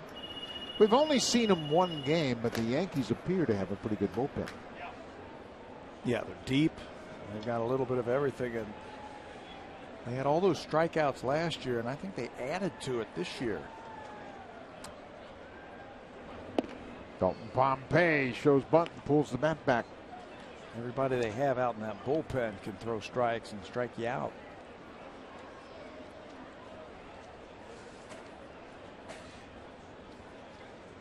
Pompey 0 for 3 in the opener. He's 0 for 2 so far tonight. I think the one thing that Pompey is going to have to realize, he's going to get an extended opportunity to stay in this everyday lineup. I don't think he needs to worry about getting too many hits. Just play your good defense. Be patient at the plate. John Gibbons loves his defense and the fact he's a switch hitter. You know, if you can play the defense and do all the little things, you're right. You're going to play, and you're going to play a lot. You don't have to hit 330. You don't have to steal 40. Just go out there and play the game the right way.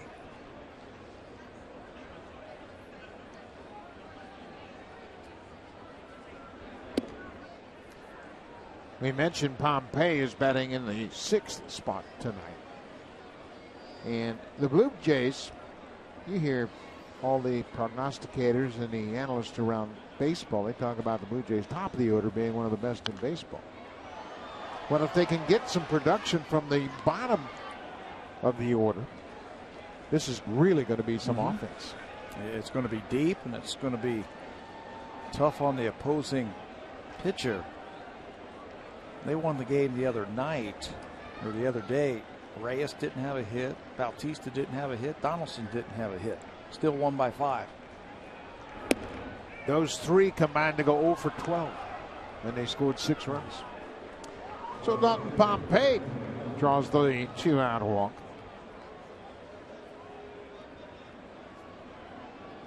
This might be a good time to try to steal a base.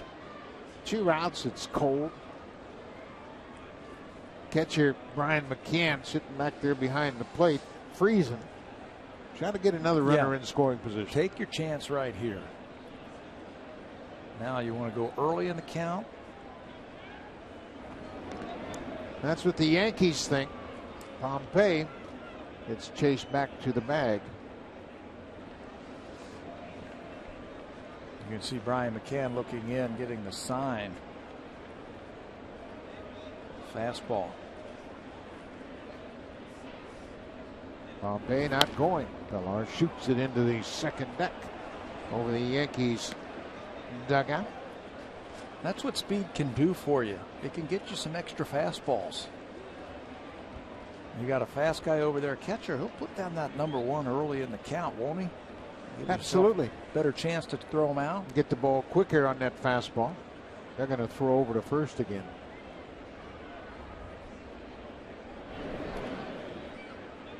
That has become the universal sign for the throw over, that thumb. Years ago, when you saw that thumb, that meant to knock the hitter down. Of course, that's not part of the game anymore. McCann threw out 37% of the runners a year ago.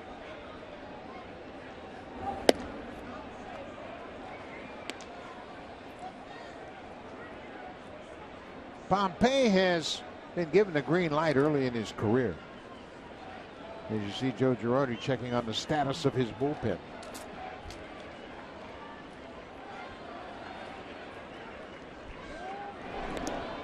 He's getting back easy. Yeah.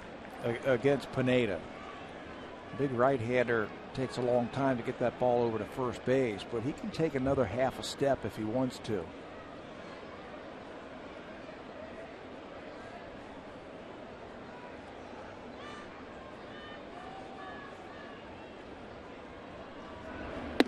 Breaking ball inside, and McCann's going to go to the mound.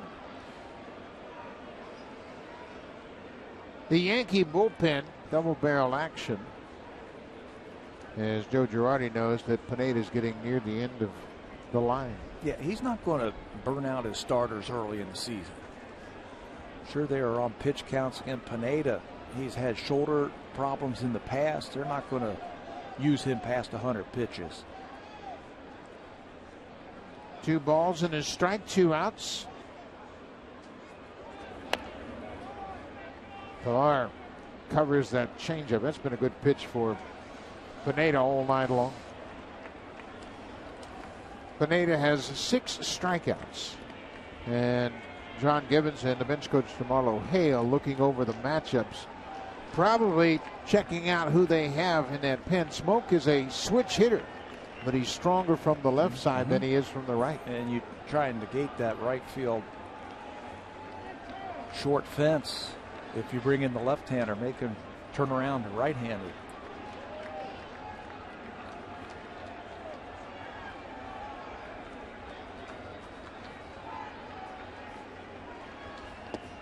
Bounced into dirt, snap throw to first, and McCann confident that he can throw it anywhere down there to Sharon. He's going to get it. Yeah, he'll get it. Now 3-2. 2 outs. He can get a running start over there at first base. McCann, what a pick behind the plate. Watch this. Backhand, picks it, and then says, oh, let me get the guy at first base. That would have been a heck of a play if he could have pulled it off. Yeah, he threw it flat-footed and bounced it, but Teixeira, the Gold Glover, was able to make a play on the short hop. Full count, 2 outs. Pompey will run now. There he goes. Ball is driven to left field. Gardner on the run. He's got great speed, and he runs it down. Pilar hit it hard again, but that wind coming in from left field held it up and allowed Gardner to track it down. The Blue Jays have been hurt a couple of times by the wind here at Yankee Stadium tonight.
YANKEES.ca/baseball and get an extended 60-day free trial.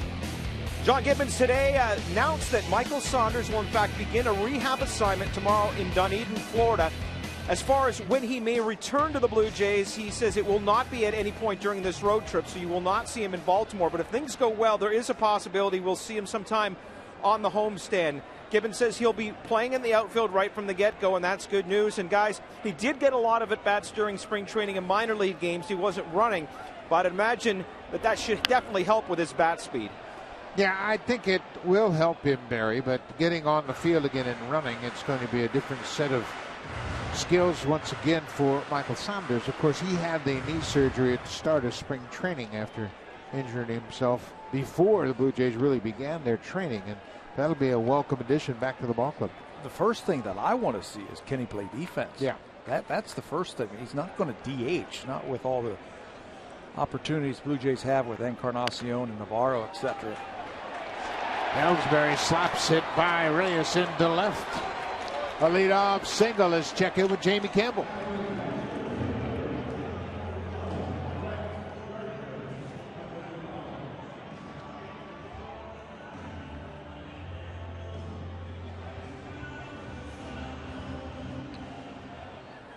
The Philadelphia Phillies really struggling to score runs, and Francoeur is 2 for 3 with those 3 RBIs. Of course, Rick Porcello just got that lucrative contract extension there in Boston, and the Phillies have the lead. Ellsbury on base 3 times tonight, but he has yet to cross home plate. Blue Jays lead at 2-0. Ellsbury and Brent Gardner, the number 2 hitter, have been on base 4 of their 5 plate appearances. Yeah, these are the guys I want to keep off the bases. They're their best base runners. They're their fastest base runners. And there goes Ellsbury, and Russell Martin couldn't find the handle. There's stolen base for Ellsbury. Got a nice running lead over there at first base. He timed up R.A. Dickey. You can see Russell down on that one knee. Really slows him down just a little bit. Ellsbury picks up his first stolen base. He's only thrown out 5 times last year. Had 39 steals a year ago. Number 1 here in the 6th.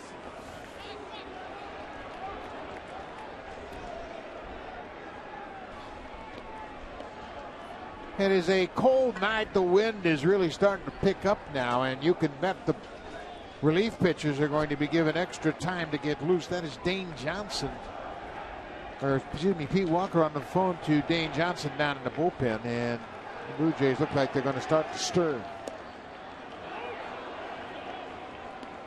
3-1 to the number 2 hitter, Brett Gardner. But you have to be aware, as a manager, you need to give your pitchers a little extra time. You can see the pitchers are enclosed out there behind the glass, and they've got a heater down there, so it's not outside. They're not fully exposed to the elements. Looks like Aaron Loop has grabbed his glove, and he'll start to loosen up. The wind has picked up, and it is really howling.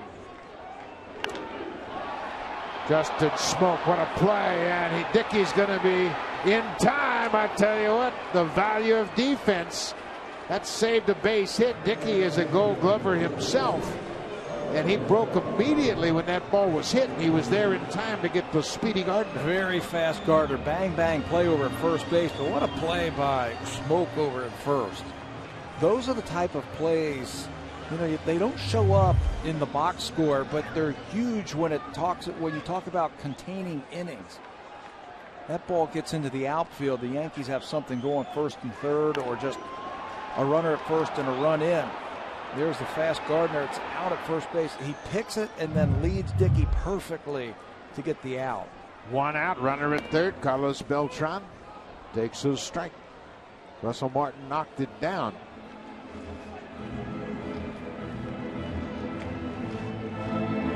In the lead up to this game, R.A. Dickey was really complimentary, talking about the Blue Jays defense. He said, we have really improved our defense. More athletes on the field. And Smoak lived up to his confidence. This is lined into center. Pompey is there. Tagging at third is Ellsbury, and he'll come in to score. And the Yankees are on the board.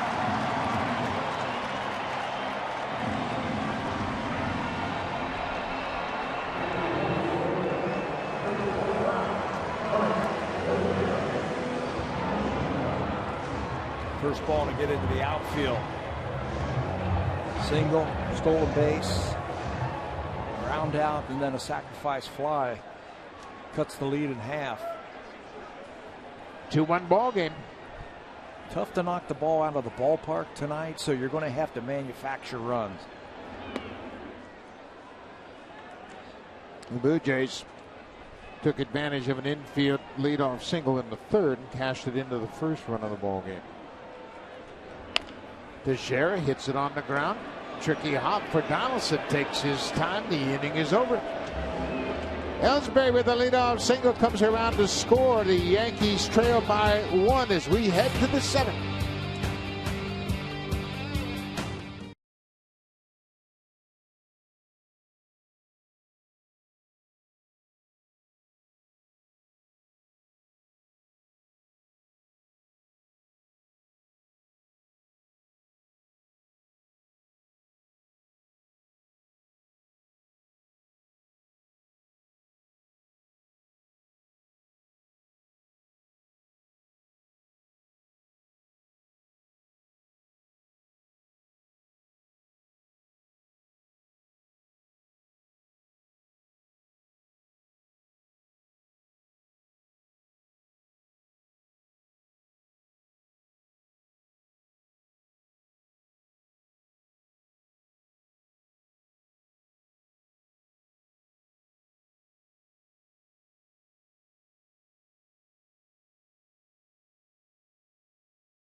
John Gibbons, Pete Walker looking at the lineup card on the wall in the dugout and making sure they have their ducks in order. New pitcher into the ball game is the tall right-hander Chris Martin, who made his Yankee debut here on Monday afternoon. And what a debut it was. He struck out the side in the 5th inning. Bautista, Encarnacion, and Donaldson. 6'8", comes right after you, right over the top with that fastball. It's got an above-average slider. Change flashes potential, but he is a strike thrower. He gets swings and misses on pitches in the strike zone. A lot of deception, and made some good pitches the other night. With all the great Yankee pitchers that have debuted with this team, he becomes just the second Yankee pitcher since 1914 to strike out every batter he faced, facing a minimum of 3 batters, since Edward Ramirez did it in 2007. He has good arm, and we mentioned the bullpen. They've got some big arms down in their pen. This is Justin Smoke, the first baseman, leading things off. Oh, he just missed that one. He was sitting on a fastball and got it and popped it into the second deck.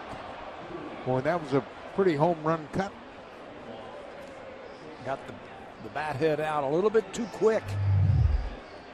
Fastball. Martin says, I'm going to jump ahead quickly. Look at that. Just got around the ball a little bit too much. Smoke is 1 for 2. He doubled in the 3rd inning.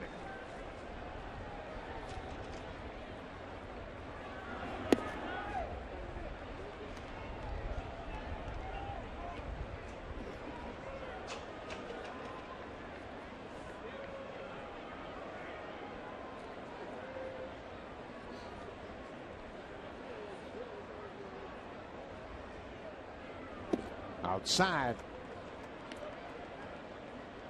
Pineda leaves after 6 innings. He allowed 2 runs on 6 hits.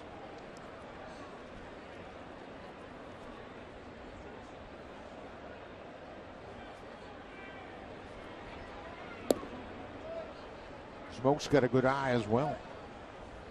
Last year was a disappointing season for the Mariners. He had 202. He had 13 doubles and 7 home runs and spent the majority of the season in AAA. Yeah, lost his job to Logan Morrison. It's a high fly ball, and anything in center and left is just going to be a lazy fly ball tonight.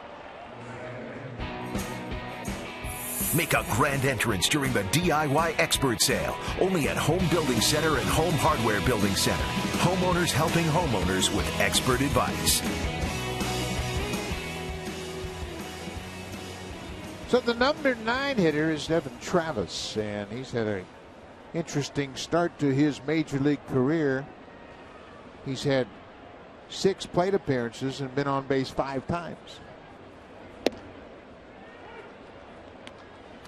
And he comes as advertised, a guy that can swing the bat. He's an offensive player. The only time he was retired, he struck out in the 4th inning against Tanaka. Started hitting in spring training, and he hasn't stopped. Just have that good approach at the plate. Hey, he's facing these guys for the first time. He knows nothing about any of these pitchers. Tanaka, Martin. You got Pineda. All these are big leaguers. And he looks right at home. He's behind 0-2 here. Bounced in the dirt. Devin Travis was acquired in a trade that sent Anthony Gose to the Tigers. Anthony Gose had a big day today in that 11-1 whitewashing of the Twins. 11 goose egg, yeah. Gose went 3 for 6 and drove in 3 runs for Detroit.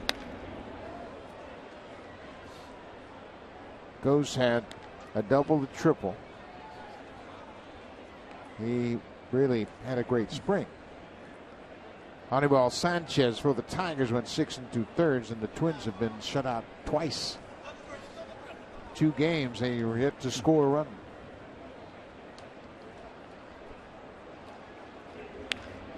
Travis gets a piece of that fastball to stay alive. Miguel Castro made his major league debut here on Monday afternoon, and when he did that, he became the youngest Blue Jay Blue Jay pitcher in franchise history. He is 20 years old, 103 days on his debut on Monday. You know, he just got up. He's thrown about 4 or 5 pitches. So that might be just a, hey, get ready. Let's see. I don't know if R.A. Dickey's going to start the inning. He's got McCann to lead it, but he just started getting loose. I don't know if there's going to be enough time for him to get ready to come into this game.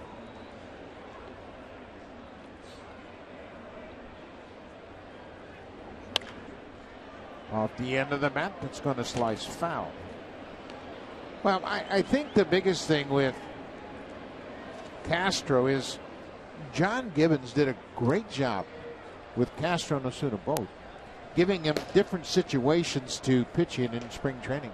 They brought him in with runners on. They gave him a clean inning to start. He basically was trying to set up as many situations as possible in the spring. They even started Osuna a game, didn't they? Yes, they did. Ground ball to short. 2 down. Gregorius with a strong arm.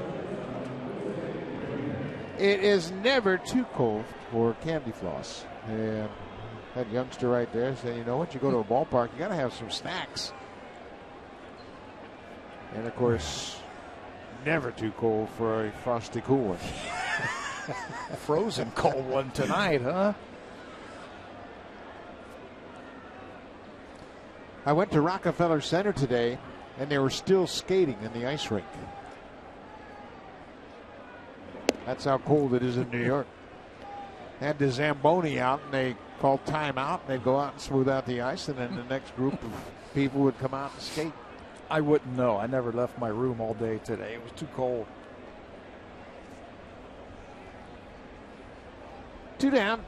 Reyes had an infield single in the 5th, his first hit of the season. Blue Jays lead it 2-1.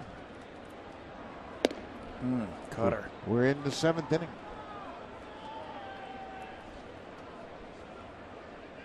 Joe Girardi said he is very happy with his bullpen. All of the new guys who came in and pitched on Monday, very happy with Martin. Martin's a very interesting story. He was out of baseball for 3 years after suffering a torn labrum and then surgery that followed. He was originally drafted by the Detroit Tigers in the 18th round in 2004. Didn't sign. He was drafted the next year by Colorado in 2005. Didn't sign with them either. Reyes chops it off the plate. Martin's going to have to hurry. He does in time to get Reyes. Chris Martin with a clean inning in their half of the 7th.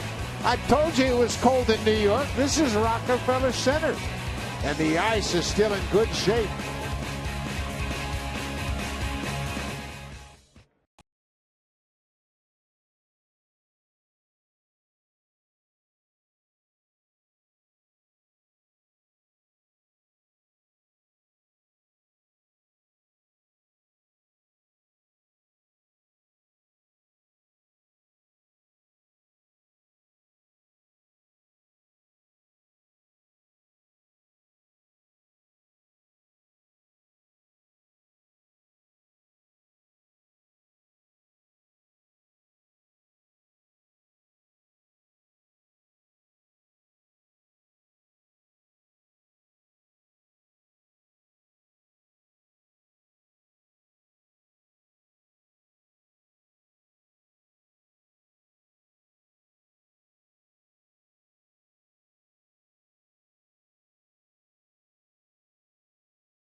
Knock weeds out of your pipe with Scott's Weeping On. Kills weeds, not lawn. You know, when spring training started, there was questions, can Devin Travis play Major League second base? He has shown that he can play. He starts a big double play. How about this little 4-6-3 double play? A nice feed to Reyes.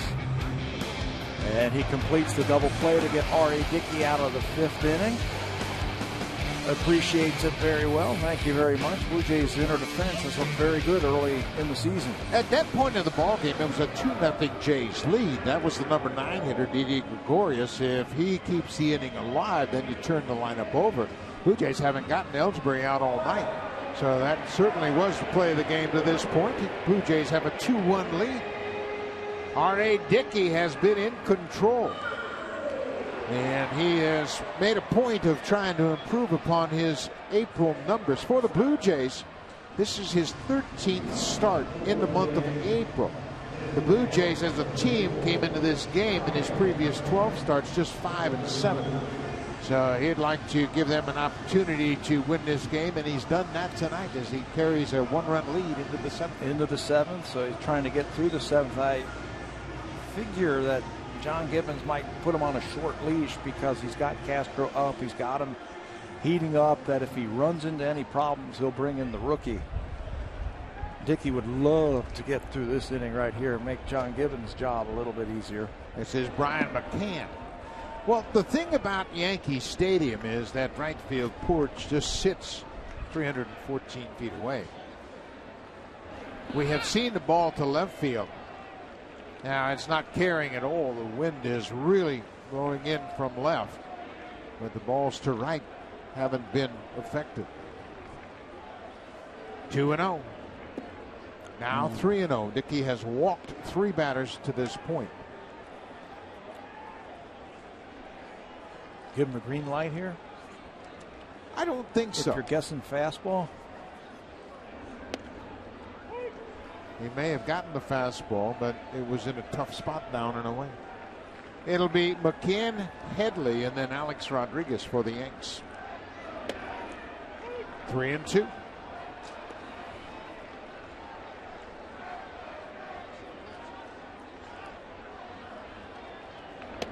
Nice. Oh, what a comeback. Dickey was behind 3-0. And then comes all the way back to strike out the leadoff man here in the 7th. I think Brian McCann was surprised that he threw him a knuckleball.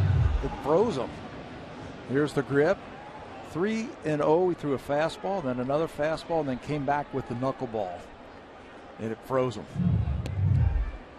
This is Chase Headley, the third baseman. He has grounded out twice. And if you're just joining us, Headley is a switch hitter. And you're right. He's batting right-handed against the righty Dickey. We have seen Teixeira do the same thing. Teixeira doubled in his first at bat and has gone 1 for 3 on the night. I'd rather him hit right-handed tonight. Yes. Wouldn't you? Yes, that's a great point.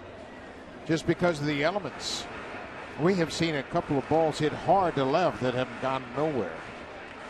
Miguel Castro is ready, standing by with the bullpen coach, Dane Johnson. Alex Rodriguez is on deck, and that might be the matchup. Dickey wanted that one, so did Russell Martin. Rodriguez is 0 for 2 with a strikeout and a flyout. There's a base hit. Headley is aboard with 1 out. And John Gibbons, right on cue, is out of the Blue Jays dugout. He's got his big right-hander ready, and there's the call. No hesitation whatsoever. Dickey, with a terrific first start of his season, will leave here with 1 out in the 7th, allowing the Yankees just 4 hits. He's in line for the W. If the bullpen can bring him home, pitches into the 7th inning. Good job battling these elements. He was good tonight, and the 40-year-old will turn it over to the 20-year-old. And things are about to get heated up here in New York.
for Dickey here in New York, and now he looks to the 20-year-old Miguel Castro. And there are his numbers in 16 games in 2014. He made his big league debut here on Monday. Retired all 3 batters that he faced. High fly ball to left. Rodriguez hit it hard, but this ball has been dying all night in left. Pilar, he got fooled, and Pilar allows Chase Headley to move into scoring position. Chase Headley knew that ball was going to be caught, so he immediately went back to the bag, and Pilar didn't anticipate him tagging. Yeah, I was watching Headley all the way. You go back to the bag to tag up, and then you watch what the outfielder does. Just a little bit of nonchalance right there. Headley, he goes back and tags. Now he runs. The play's right in front of you, and you see it. You can see the throw if it's offline a little bit, and heads-up play gets himself into scoring position. Tying runs at second now with 2 outs. Stephen Drew. Boy, Castro, has he been amazing or what? Strike after strike. It doesn't matter if he's in Port Charlotte or Yankee Stadium.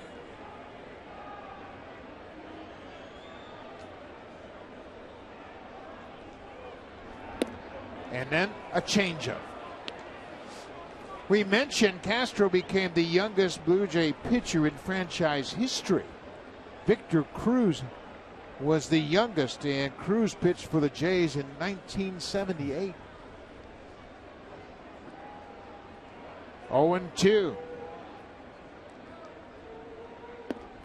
How about that? Castro comes up, retires Rodriguez and Stephen Drew, and protects an R.A. Dickey 2-1 lead. Russell Martin will lead things off for us when we come back. He's had a sac fly here tonight. He's got 3 ribbies already this season.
New pitcher for the Yankees is Big Dylan Betances, who had a terrific season a year ago for New York. From 1.68 reliever to the next 6'8" reliever, he really comes downhill at you. There are his outstanding numbers last season for the New York Yankees. 5-0 with a 140 earned run average. See the strikeouts down there? 135. That's a record for a Yankee reliever. And he was used as the setup man for David Robertson, and now they project him to be part of a closer by committee, if you will. It'll be the lefty Andrew Miller and Betances the right-hander. Depending on the situation and who's coming up. Betances comes right after you with a fastball and a sharp breaking ball. Betances was drafted in 2006. It really took him a long time to get everything together. This is Russell Martin. We mentioned his RBI sac fly in the 5th. That's the difference in this ball game. Gets underneath this one and pops it up. The wind should blow this into the seats, and it does. It's a tall order right here. Trying to deal with this guy tonight on these conditions. Betances, everybody that comes out of that bullpen for the Yankees can blow it. 1-2 to Martin. Breaking ball way outside. Didn't have a particularly very good spring to Dellin Betances. No, if he has a good spring, he is the closer. No question about it. Coming off the year he had last year. Breaking ball. Sunday hop for Chase Headley. 1 down. Well, Miguel Castro, in his second major league appearance, looks like a veteran. This is a changeup and a very good pitch. Well, he throws to Stephen Drew. Well, one thing that he has in his favor right now is the batters just don't know him. They haven't seen him. He was an A-ball last season, so they don't know what his breaking ball looks like. They don't know, when is he going to throw his changeup. They don't know that much about him, so that's going to work in his advantage. Yankees did see him in a spring training game, but it was a small sampling, just an inning. And then, of course, they saw him an inning of third on Monday. Jose Bautista has struck out 3 times tonight.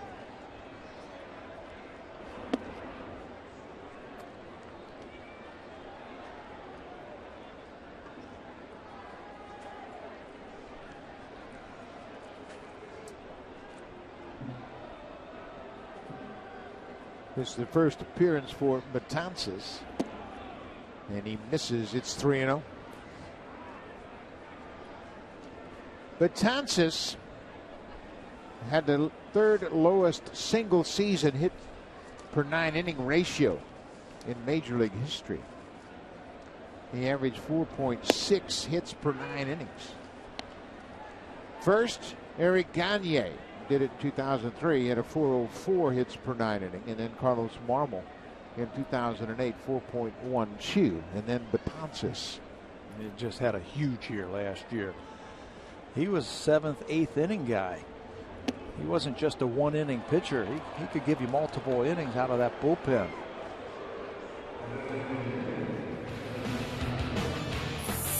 The championship-winning Honda CRF 450R for those who dare to ride red. Bautista walks. He's aboard with 1 out.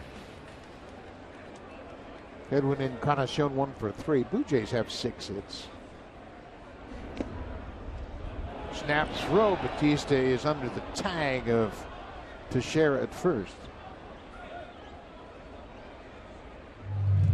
Bautista always thinking about the next base. He wanders off of the base, gets aggressive out there, and slides to the outside part of the bag. 90 feet in a 1-run game really gets you closer to another run. Pick it up. Yeah, he's always thinking like that. And I think it's imperative that he gets that big secondary lead, because any base hit into the outfield, he's going to want to try and get the 3rd base with less than 2 outs.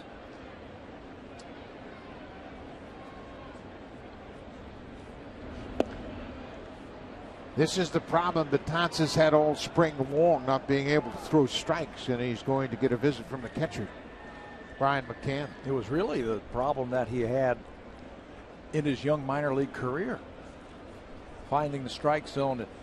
You're right, we've heard his name for years now. It wasn't until last year that he finally came up and did something at the big league level. Well, until 2013, they thought of him as a starter. And he is unusual in that he's 6'8", but he always had trouble with the strike zone. But he found a home in the bullpen. There he throws a strike. It's now 3-1.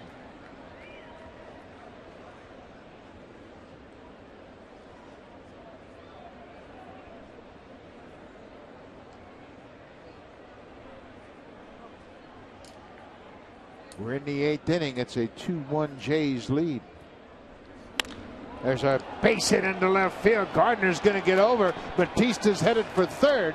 Gardner gets it back in quickly to keep Encarnacion to a single. But now Batista does reach third with less than 2 outs on the Encarnacion single. Read it beautifully. Got the big secondary lead, and because the ball was hit to Gardner's right, 3-1 fastball down, and Encarnacion golfs it into left field. Bautista, again, the play is right in front of you. He's got to get to third base with less than 2 outs to score this run. He does easily. Here's the four-seamer right there from Betances, and Edwin gets on top of that one.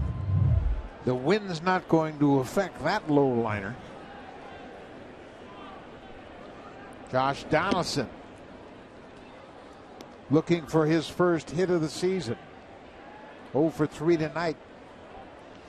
He is looking for a ball in right here. He can turn on anybody's fastball. He likes the ball in, where he can drop the barrel of that bat on the ball.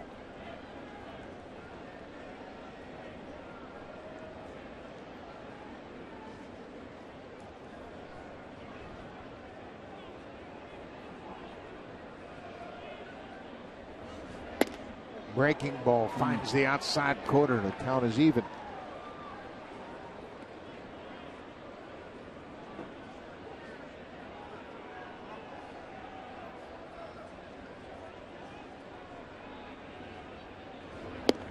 Another breaking ball.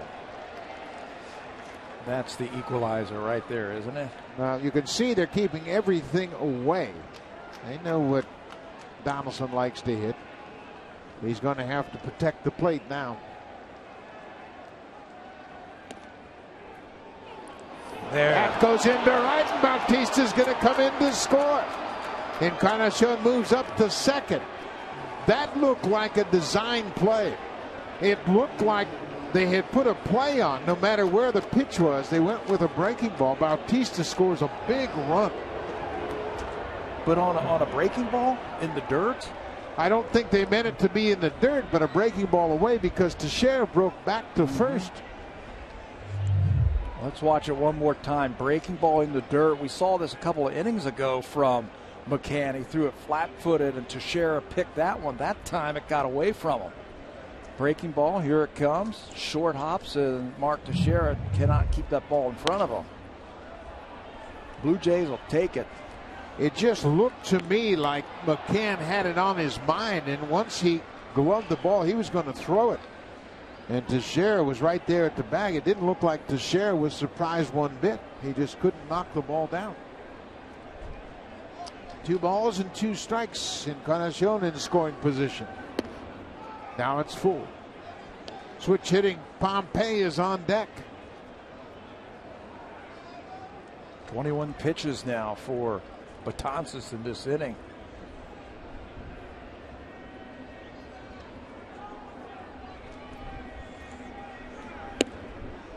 Ball 4, that slider outside, and Donaldson takes the walk.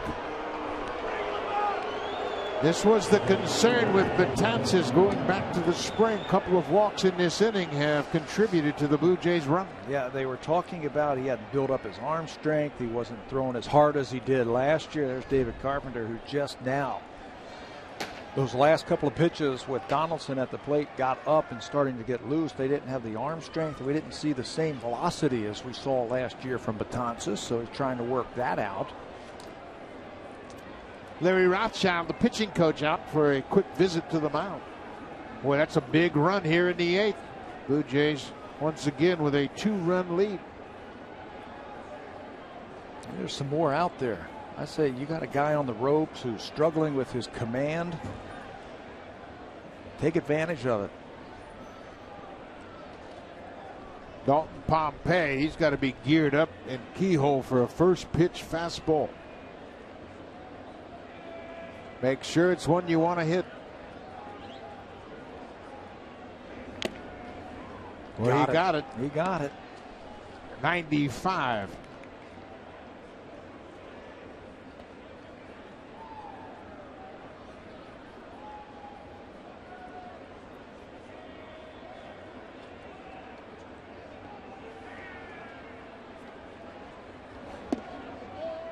Ball on the strike.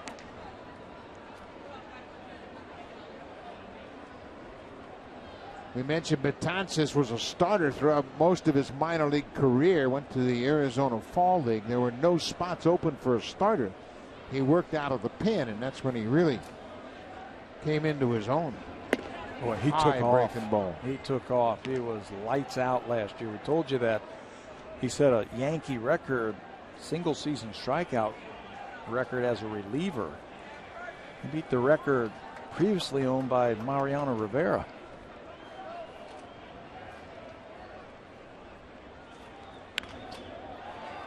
Pompey fouls it up.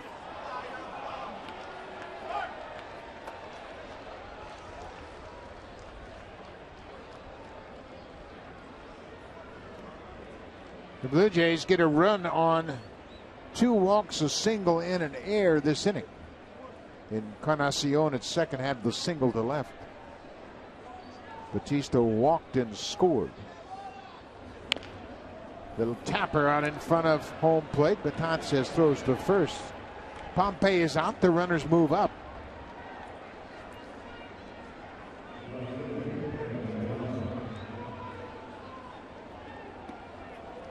We had that quick shot right there. Louis Rivera talking to Edwin Encarnacion. He's telling him, hey, he's having trouble with that breaking ball. He's already bounced a couple of them in the dirt. Get a good lead, anticipate that ball in the dirt. Maybe you can score on a short, wild pitch. Another run or two certainly wouldn't hurt. Kevin Pillar has singled and scored.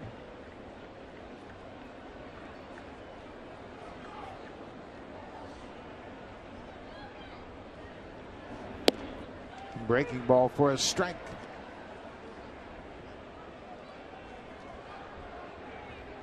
Blue Jays scored a single run in the 3rd, 5th, and here in the 8th. The Yankees' only run came in the 6th.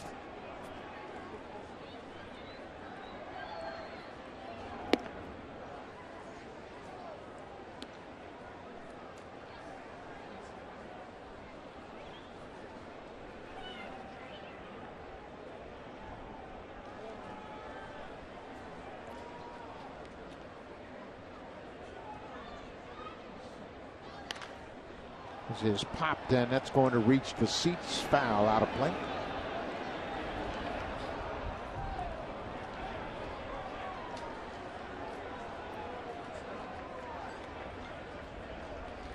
Betances is going to go for the K right here, isn't he? Got to throw that breaking ball, you would think, down and away from Pillar. So anticipate it, maybe look for it.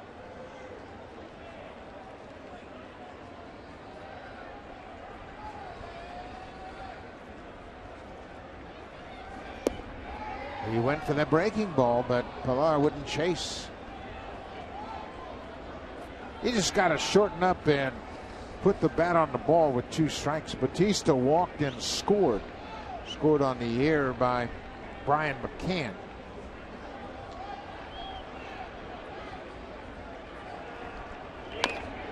Little chopper out in front of home plate, but Betances throws out Pillar. But the Blue Jays get a big insurance run in their half of the 8th. They have a 3-1 lead. Now it's time for a Blue Jays Central update. Here's Jamie Campbell and Greg Zahn.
Sunday, April 19th, as the Jays host the Atlanta Braves at 107. For the first 20,000 fans, he will receive a Jose Bautista bobblehead. It is a collector's item you will not want to miss, and you have to get there early. For tickets, call 416-341-1234 or visit BlueJays.com. Thank you, Barry. Jose Bautista scored a big insurance run, getting that walk here in the 8th inning. New pitcher into the ball game for the Blue Jays is Aaron Loup. It'll be his second appearance of the season. Loup worked an inning and 2/3 in the opener. Had a walk and a strikeout in that ball game. Good fastball. He hit a batter also in that one. We got 3 scheduled left-handed batters coming up here in the 8th inning. So John Gibbons is going to go to his lefty out of the bullpen, Aaron Loup, and that will counter a move by Joe Girardi. Chris Young, the right-handed hitting outfielder, will come on and bat for Didi Gregorius, the shortstop. Young had a nice little finish to his season with the Yankees last year. And Luke misses with the first pitch off the plate inside. He comes off that bench. He's looking for the fastball. Ready to swing hard.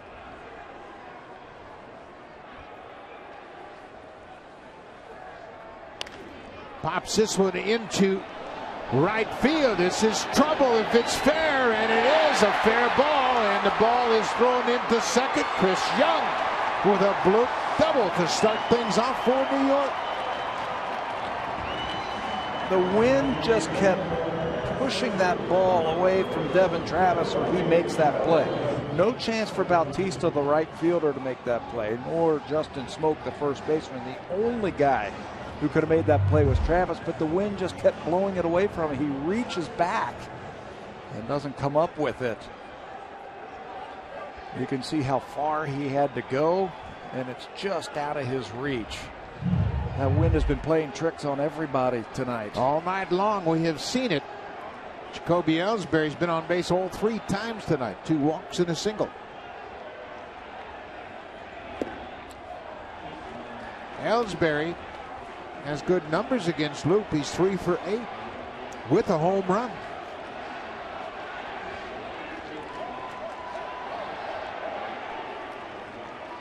Young at second, nobody out. We're in the 8th. Base hit into center field. Pompey gets on it quickly and throw into the cutoff man. First and third, nobody out. Yankees are knocking on the door. Let's check in with Jamie Campbell.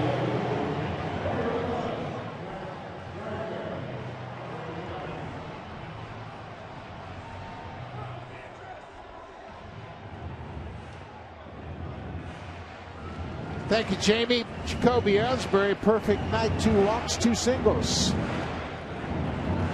He has been a thorn in the side of the Blue Jays forever. Stay right on that pitch from Aaron Loup, and here's another guy coming up who's been tough on the Jays over his career. Brett Gardner. Gardner coming into this game, a .322 career hitter against the Blue Jays. Doesn't make any difference. Lefties or righties, he has always been tough for them. Last year in 18 games, Gardner hit .292 against the Jays. Here's the added dimension for the Yankees with Ellsbury at first base. He can steal a base. He represents the tying run over there at first base. Ellsbury had a stolen base in the 6th, his first of the season.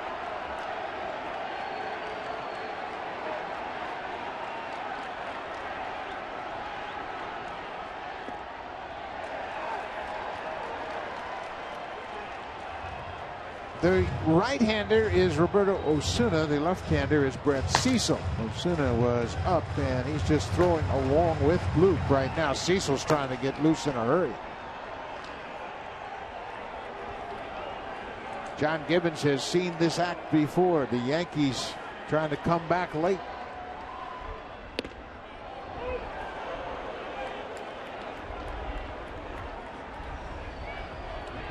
Gardner has not had a lot of success against Loup. He's just 1 for 7. Blue Jays up the middle, playing for 2. Yeah, it's going to be tough to double up Brett Gardner because he runs so well. He'll trade 2 outs for a run. Breaking ball, and Martin Looked like he got fooled a little bit on that breaking ball, but is able to knock it down.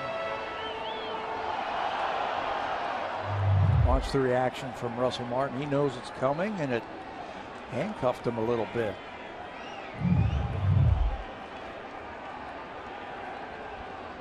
Didn't look like it broke as much as he expected it to.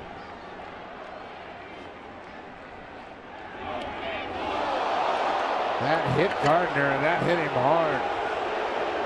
Loop hit Gregorius in Monday's game. He too, a left-handed hitter, and Gardner getting a visit from Steve Donahue, the trainer. We saw John Gibbons motion to Russell Martin to go out and talk to Luke. Yeah, that fastball got away from Luke just like the other day against Gregorius when he hit him in the elbow. This one looks like it might have hit him in the wrist. Yeah, right on that front wrist right there. Gardner can't pull his hands in fast enough, and just like that, the Yankees have the bases loaded and nobody out. Now John Gibbons has Osuna and Cecil warming up. Beltran is 2 for 5 against Loop.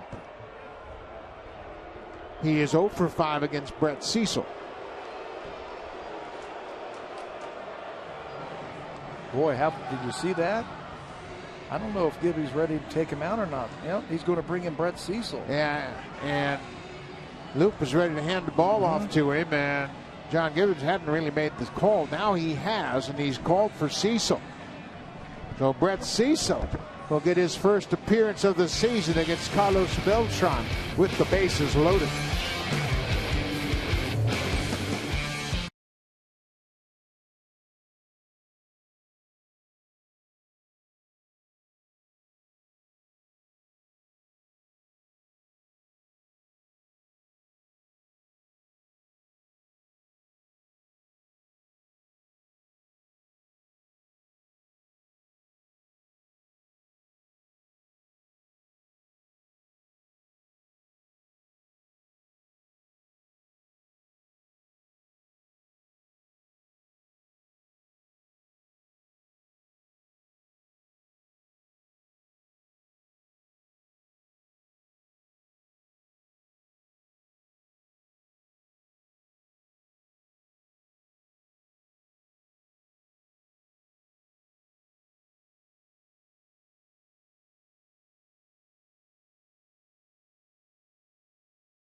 Brett Cecil will get his first appearance of the season in a tough situation here at Yankee Stadium. Bases loaded, nobody out. You know, he did such a good job last year. Inherited runners. He did a good job of stranding them with the fastball. He'll throw a changeup every now and then, but his out pitch is that spiked fingered curveball that he will use to pick up a lot of those strikeouts. He's got a great 3-to-1 strikeout to walk ratio. And John Gibbons has talked about him. He's good with runners on base, and he's in a tight situation now. Bases are loaded, nobody out. The Blue Jays clinging to a 3-1 lead. Carlos Beltran, a switch hitter, has 11 career grand slams. But I doubt you're going to knock one out of the park to left tonight. The rain has intensified here in the 8th. First pitch, and Cecil's ahead. We mentioned Beltran is 0 for 5 going head-to-head with Brett Cecil. Infield again playing back. They'll try and turn 2. They'll give up a run if they can get a couple of outs.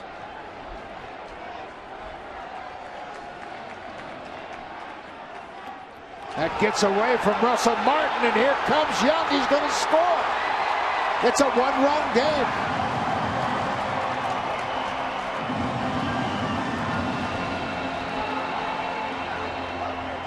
It gets the Yankees a run closer that takes the double play out now. So now they got to figure out what they want to do. Like he turned that ball over, you see, and Martin gets over there to try and block it, and it goes between his arm and his chest protector. Wild pitch charge to Cecil. The infield plays it back. Cued off the end of the bat, and that's going to trickle foul. They got their 2 best base runners on base, the fastest, and Ellsbury and Gardner. He was coming home on that little ball off the end of the bat by Beltran. Blue Jays need some strikeouts right here. Ellsbury and Gardner have come to the plate 8 times, and they've reached 6.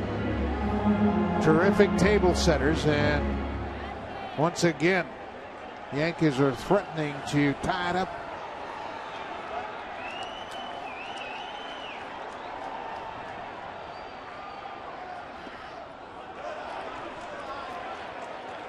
If they can get the strikeout of Beltran here, it's 2-2. They can then walk to Teixeira over at first base and then set up the McCann Cecil. Teixeira is a switch hitter, and he's hit right-handed all night, even with Dickey on the mound. He went around, peeled down to first. Indeed, Jerry Mio said he went too far, and Cecil gets a big strikeout with that curveball. That's why John Gibbons likes to bring him in at these situations. He has the ability at any time to drop that curveball in for strikeouts. And there's Gibby. He's going to put him on. You called it perfectly. Here's the curveball, and you can see it's down, and Beltran goes way around. No question about it right there. So they will put Teixeira on and set up a lefty-lefty matchup with Brian McCann.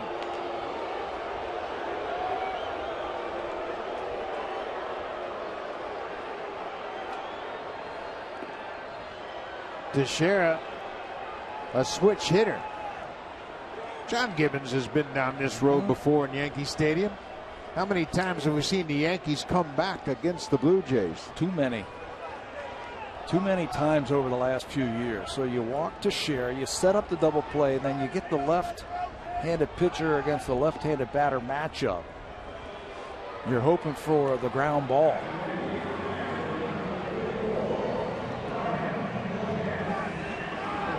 You got to put the double play in order here. Blue Jays have turned one double play. That was in the 5th. It's 4-6-3 double play. A run in. 1 out. Tim Leeper moving the outfielders around. Here is McCann.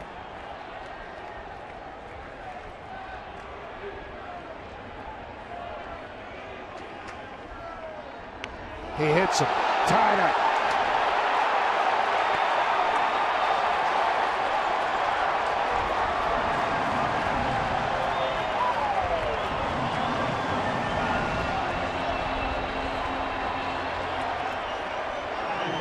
It's turned into an ugly inning for the Blue Jays. It started with a bloop double off the bat of the pinch hitter Chris Young. Ellsbury singled, and then Brett Gardner was hit by a pitch, and now McCann, with the bases loaded, gets hit by a pitch, and it's a 3-3 game.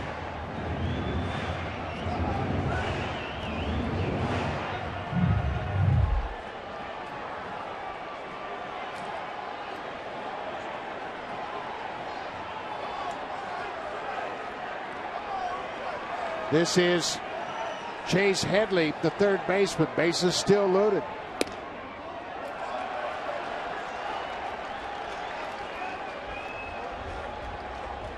Headley, like Teixeira, a switch hitter that hit right-handed against R.A. Dickey all night, so he's been hitting as a right-handed hitter all night.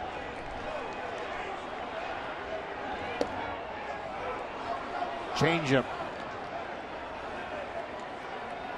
Andrew Miller, who signed with the Yankees as a free agent, loosening up.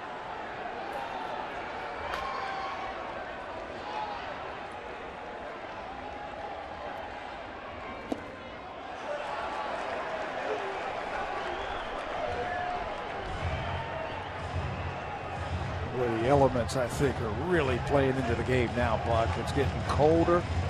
You mentioned it's starting to rain just a little bit. The ball players have been out there for almost 3 hours. It can get ugly. 2-1. Cut on and missed by Headley. It's even at 2-2.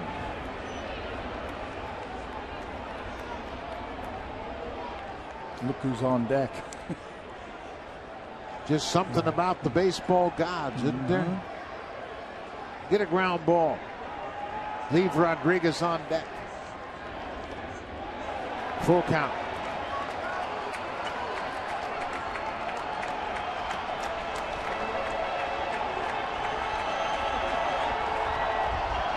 Gardner was hit by a pitch. He's now at third. Teixeira intentionally walked. And McCann was hit by a pitch to tie the game. He picked up an RBI. Brett Cecil. A 3-2 count, just 1 out. Well, he's got so much confidence in that curveball. He'll throw it at any time. Does he have the confidence to throw it here? 3-2, 1 out, bases loaded. Tie game.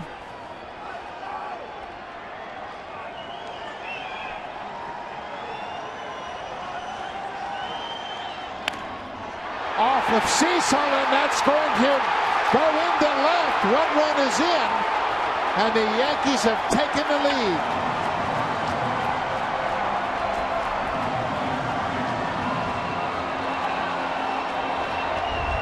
An infield single for Chase Headley, and the Yankees have scored 3 in the 8th.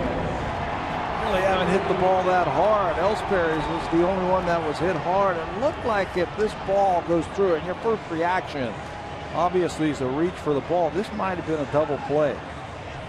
Reyes was shading him up the middle.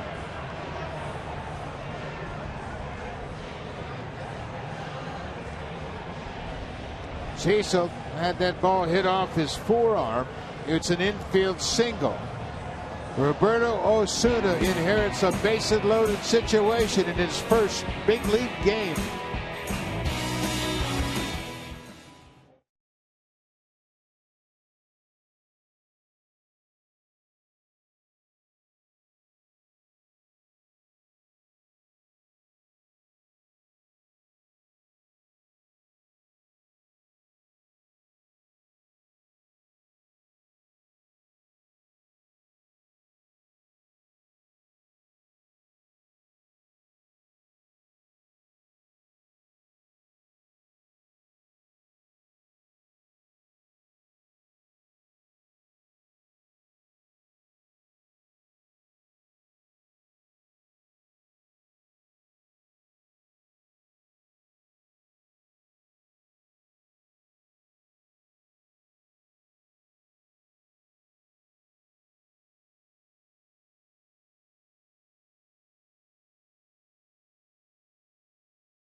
Brett Cecil came in and got a big strike out of Beltran, but then after the intentional walk, he hit Brian McCann. Chase Headley hit one bouncing back toward the mound and hit Cecil.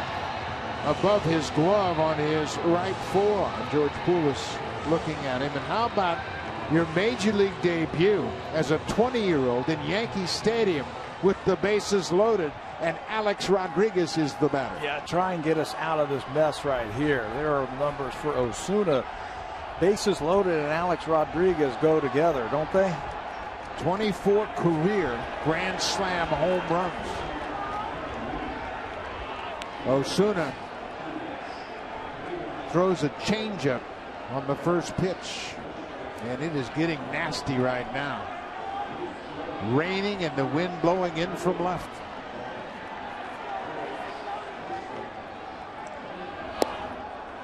.95, 2-0.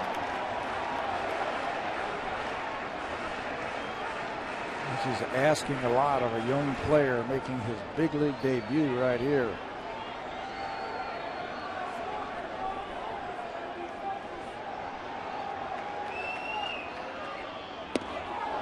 He blew it right by him. 2-1. We have seen Osuna, although it's spring training, he seems to be quite confident on the mound.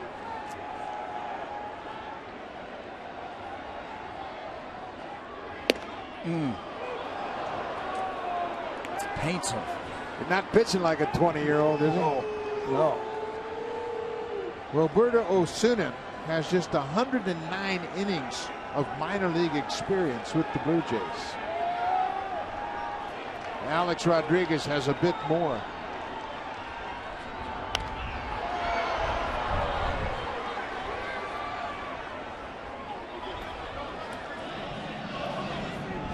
Rodriguez will turn 40 in July.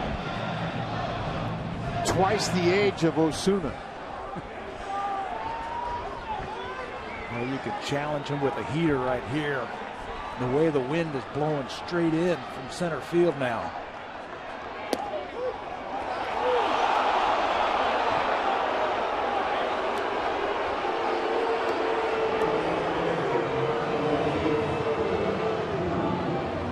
Osuna throws Rodriguez a changeup to strike him out. Wow. Paints him down and away and has A-Rod talking to himself. His first major league game, he strikes out Alex Rodriguez on a 2-2 changeup and then throws the ball toward the Blue Jays dugout to say, here, save this for me.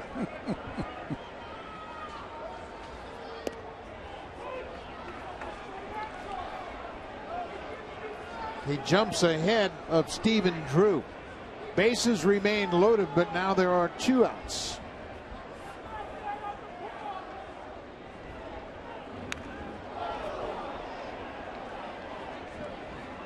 Osuna pitches like he's been here forever. A lot of times you'll see young kids come in and just their body language tells you that they're intimidated or nervous. This guy looks like he's been pitching in the big leagues forever. He struck out Stephen Drew in spring training.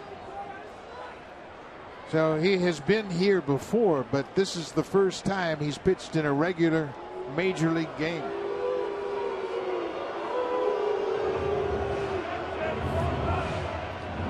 I think Martin is out there to say, hey, let's don't get ahead of yourself now. Just make a pitch. These are big runs on base. Looking ahead to the top of the 9th for the Blue Jays, the scheduled batter is Justin Smoak, the number 8 hitter. That's another reason he went out there. McCann's out there at second base, no sign.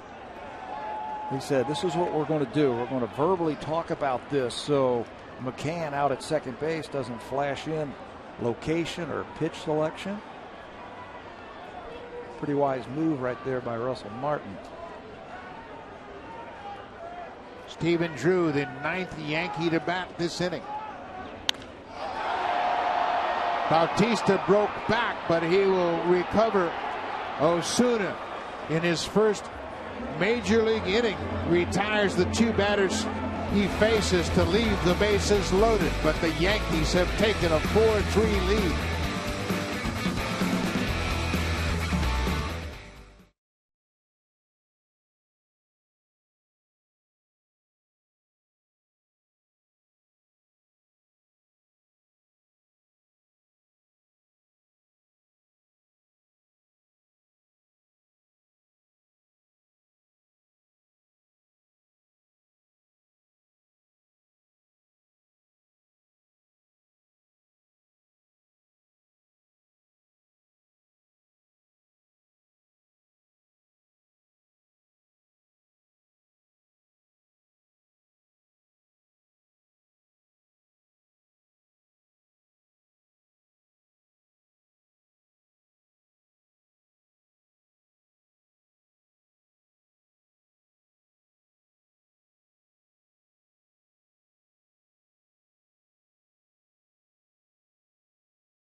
RV, Motor Trend's 215 Sport Utility of the Year.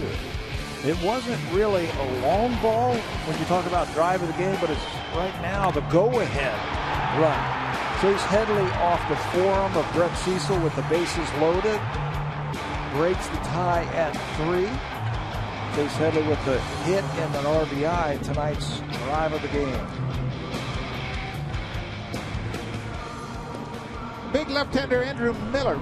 Those are his numbers from a year ago. He started out with the Boston Red Sox, ended up in Baltimore. He had a terrific season. He was a free agent, and he signed with the New York Yankees.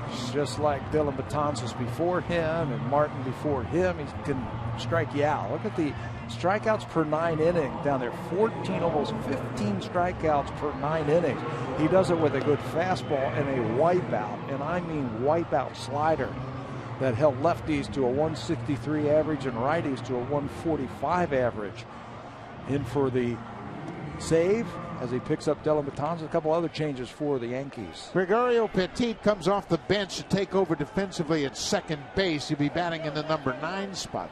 The starting second baseman, Stephen Drew, moves across the bag to play short as Didi Gregorius is out of the game. And coming off the bench for the Blue Jays is Danny Valencia, batting for Justin Smoke, the first baseman. It's one of the things that the Blue Jays, I think, are a little bit better equipped for this year is they've got some veteran guys on the bench who can come off that bench and swing the bat. Danny Valencia takes a tough strike down and away. Justin Smoke finishes up 1 for 3, had a double tonight. The hits are even at 7 apiece, but the Yankees have a 1-run lead. Perfect pitch, one on top of the other.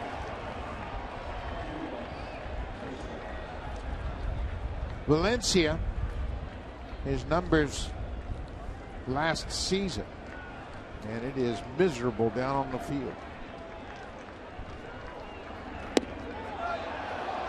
Well, you talk about making some tough pitches, all 3 of them down and away and hard.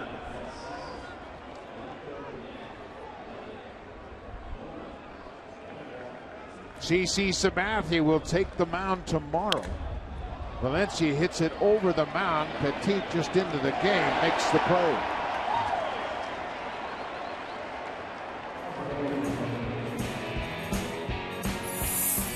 Blue Jays on Sportsnet. Brought to you by Scott's Coated Grass Seed.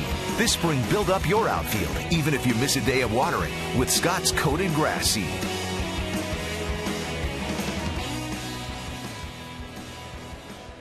It has been a miserable night for the fans, but they have stayed. The Yankees scoring 3 in the bottom of the 8th. Breaking ball in there for strike 1 to Devin Travis. Travis with 2 more hits tonight. There's that nasty slider right there from Miller. It really has taken him to the next level. Put him in the bullpen, and he's become King Kong out there.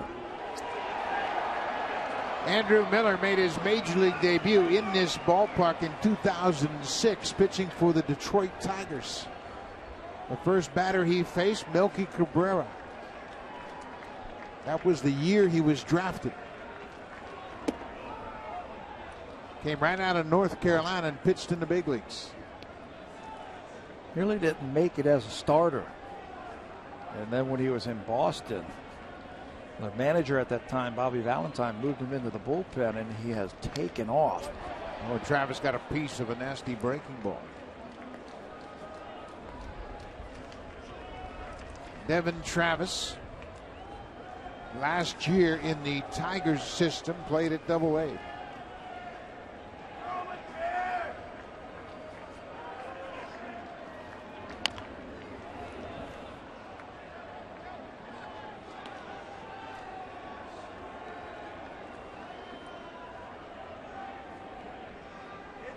Andrew Miller is 6'7". Devin Travis, 5'9".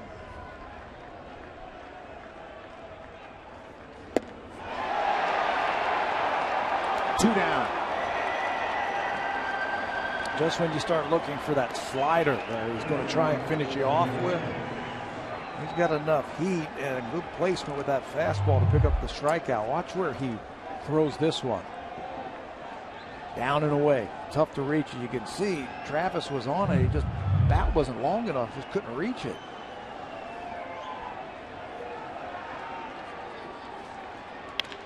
Reyes bounces it to short. Stephen Drew gathers, throws, scooped by Teixeira. Ball game. The Yankees, like they've done so many times against the Blue Jays, score 3 runs in the 8th. Ellsbury and Gardner on base all night long. They scored 2 of the 3 runs in the 8th inning. And Andrew Miller, in his first game as a Yankee, picks up the save. What the Yankees do, they've got a very deep bullpen, so you got to get them early. And if they score late, it's tough to get this guy right here, Miller. Blue Jays are going to have to come back tomorrow. This is a tough game. They got another one tomorrow night here against the Yankees. It'll be the rubber match of this 3-game series. It'll be CC Sabathia, the big left-hander, against the rookie, Daniel Norris. Game apiece. Thanks for watching. We'll see you tomorrow night. Now, here's Jamie Campbell and Greg Zorn.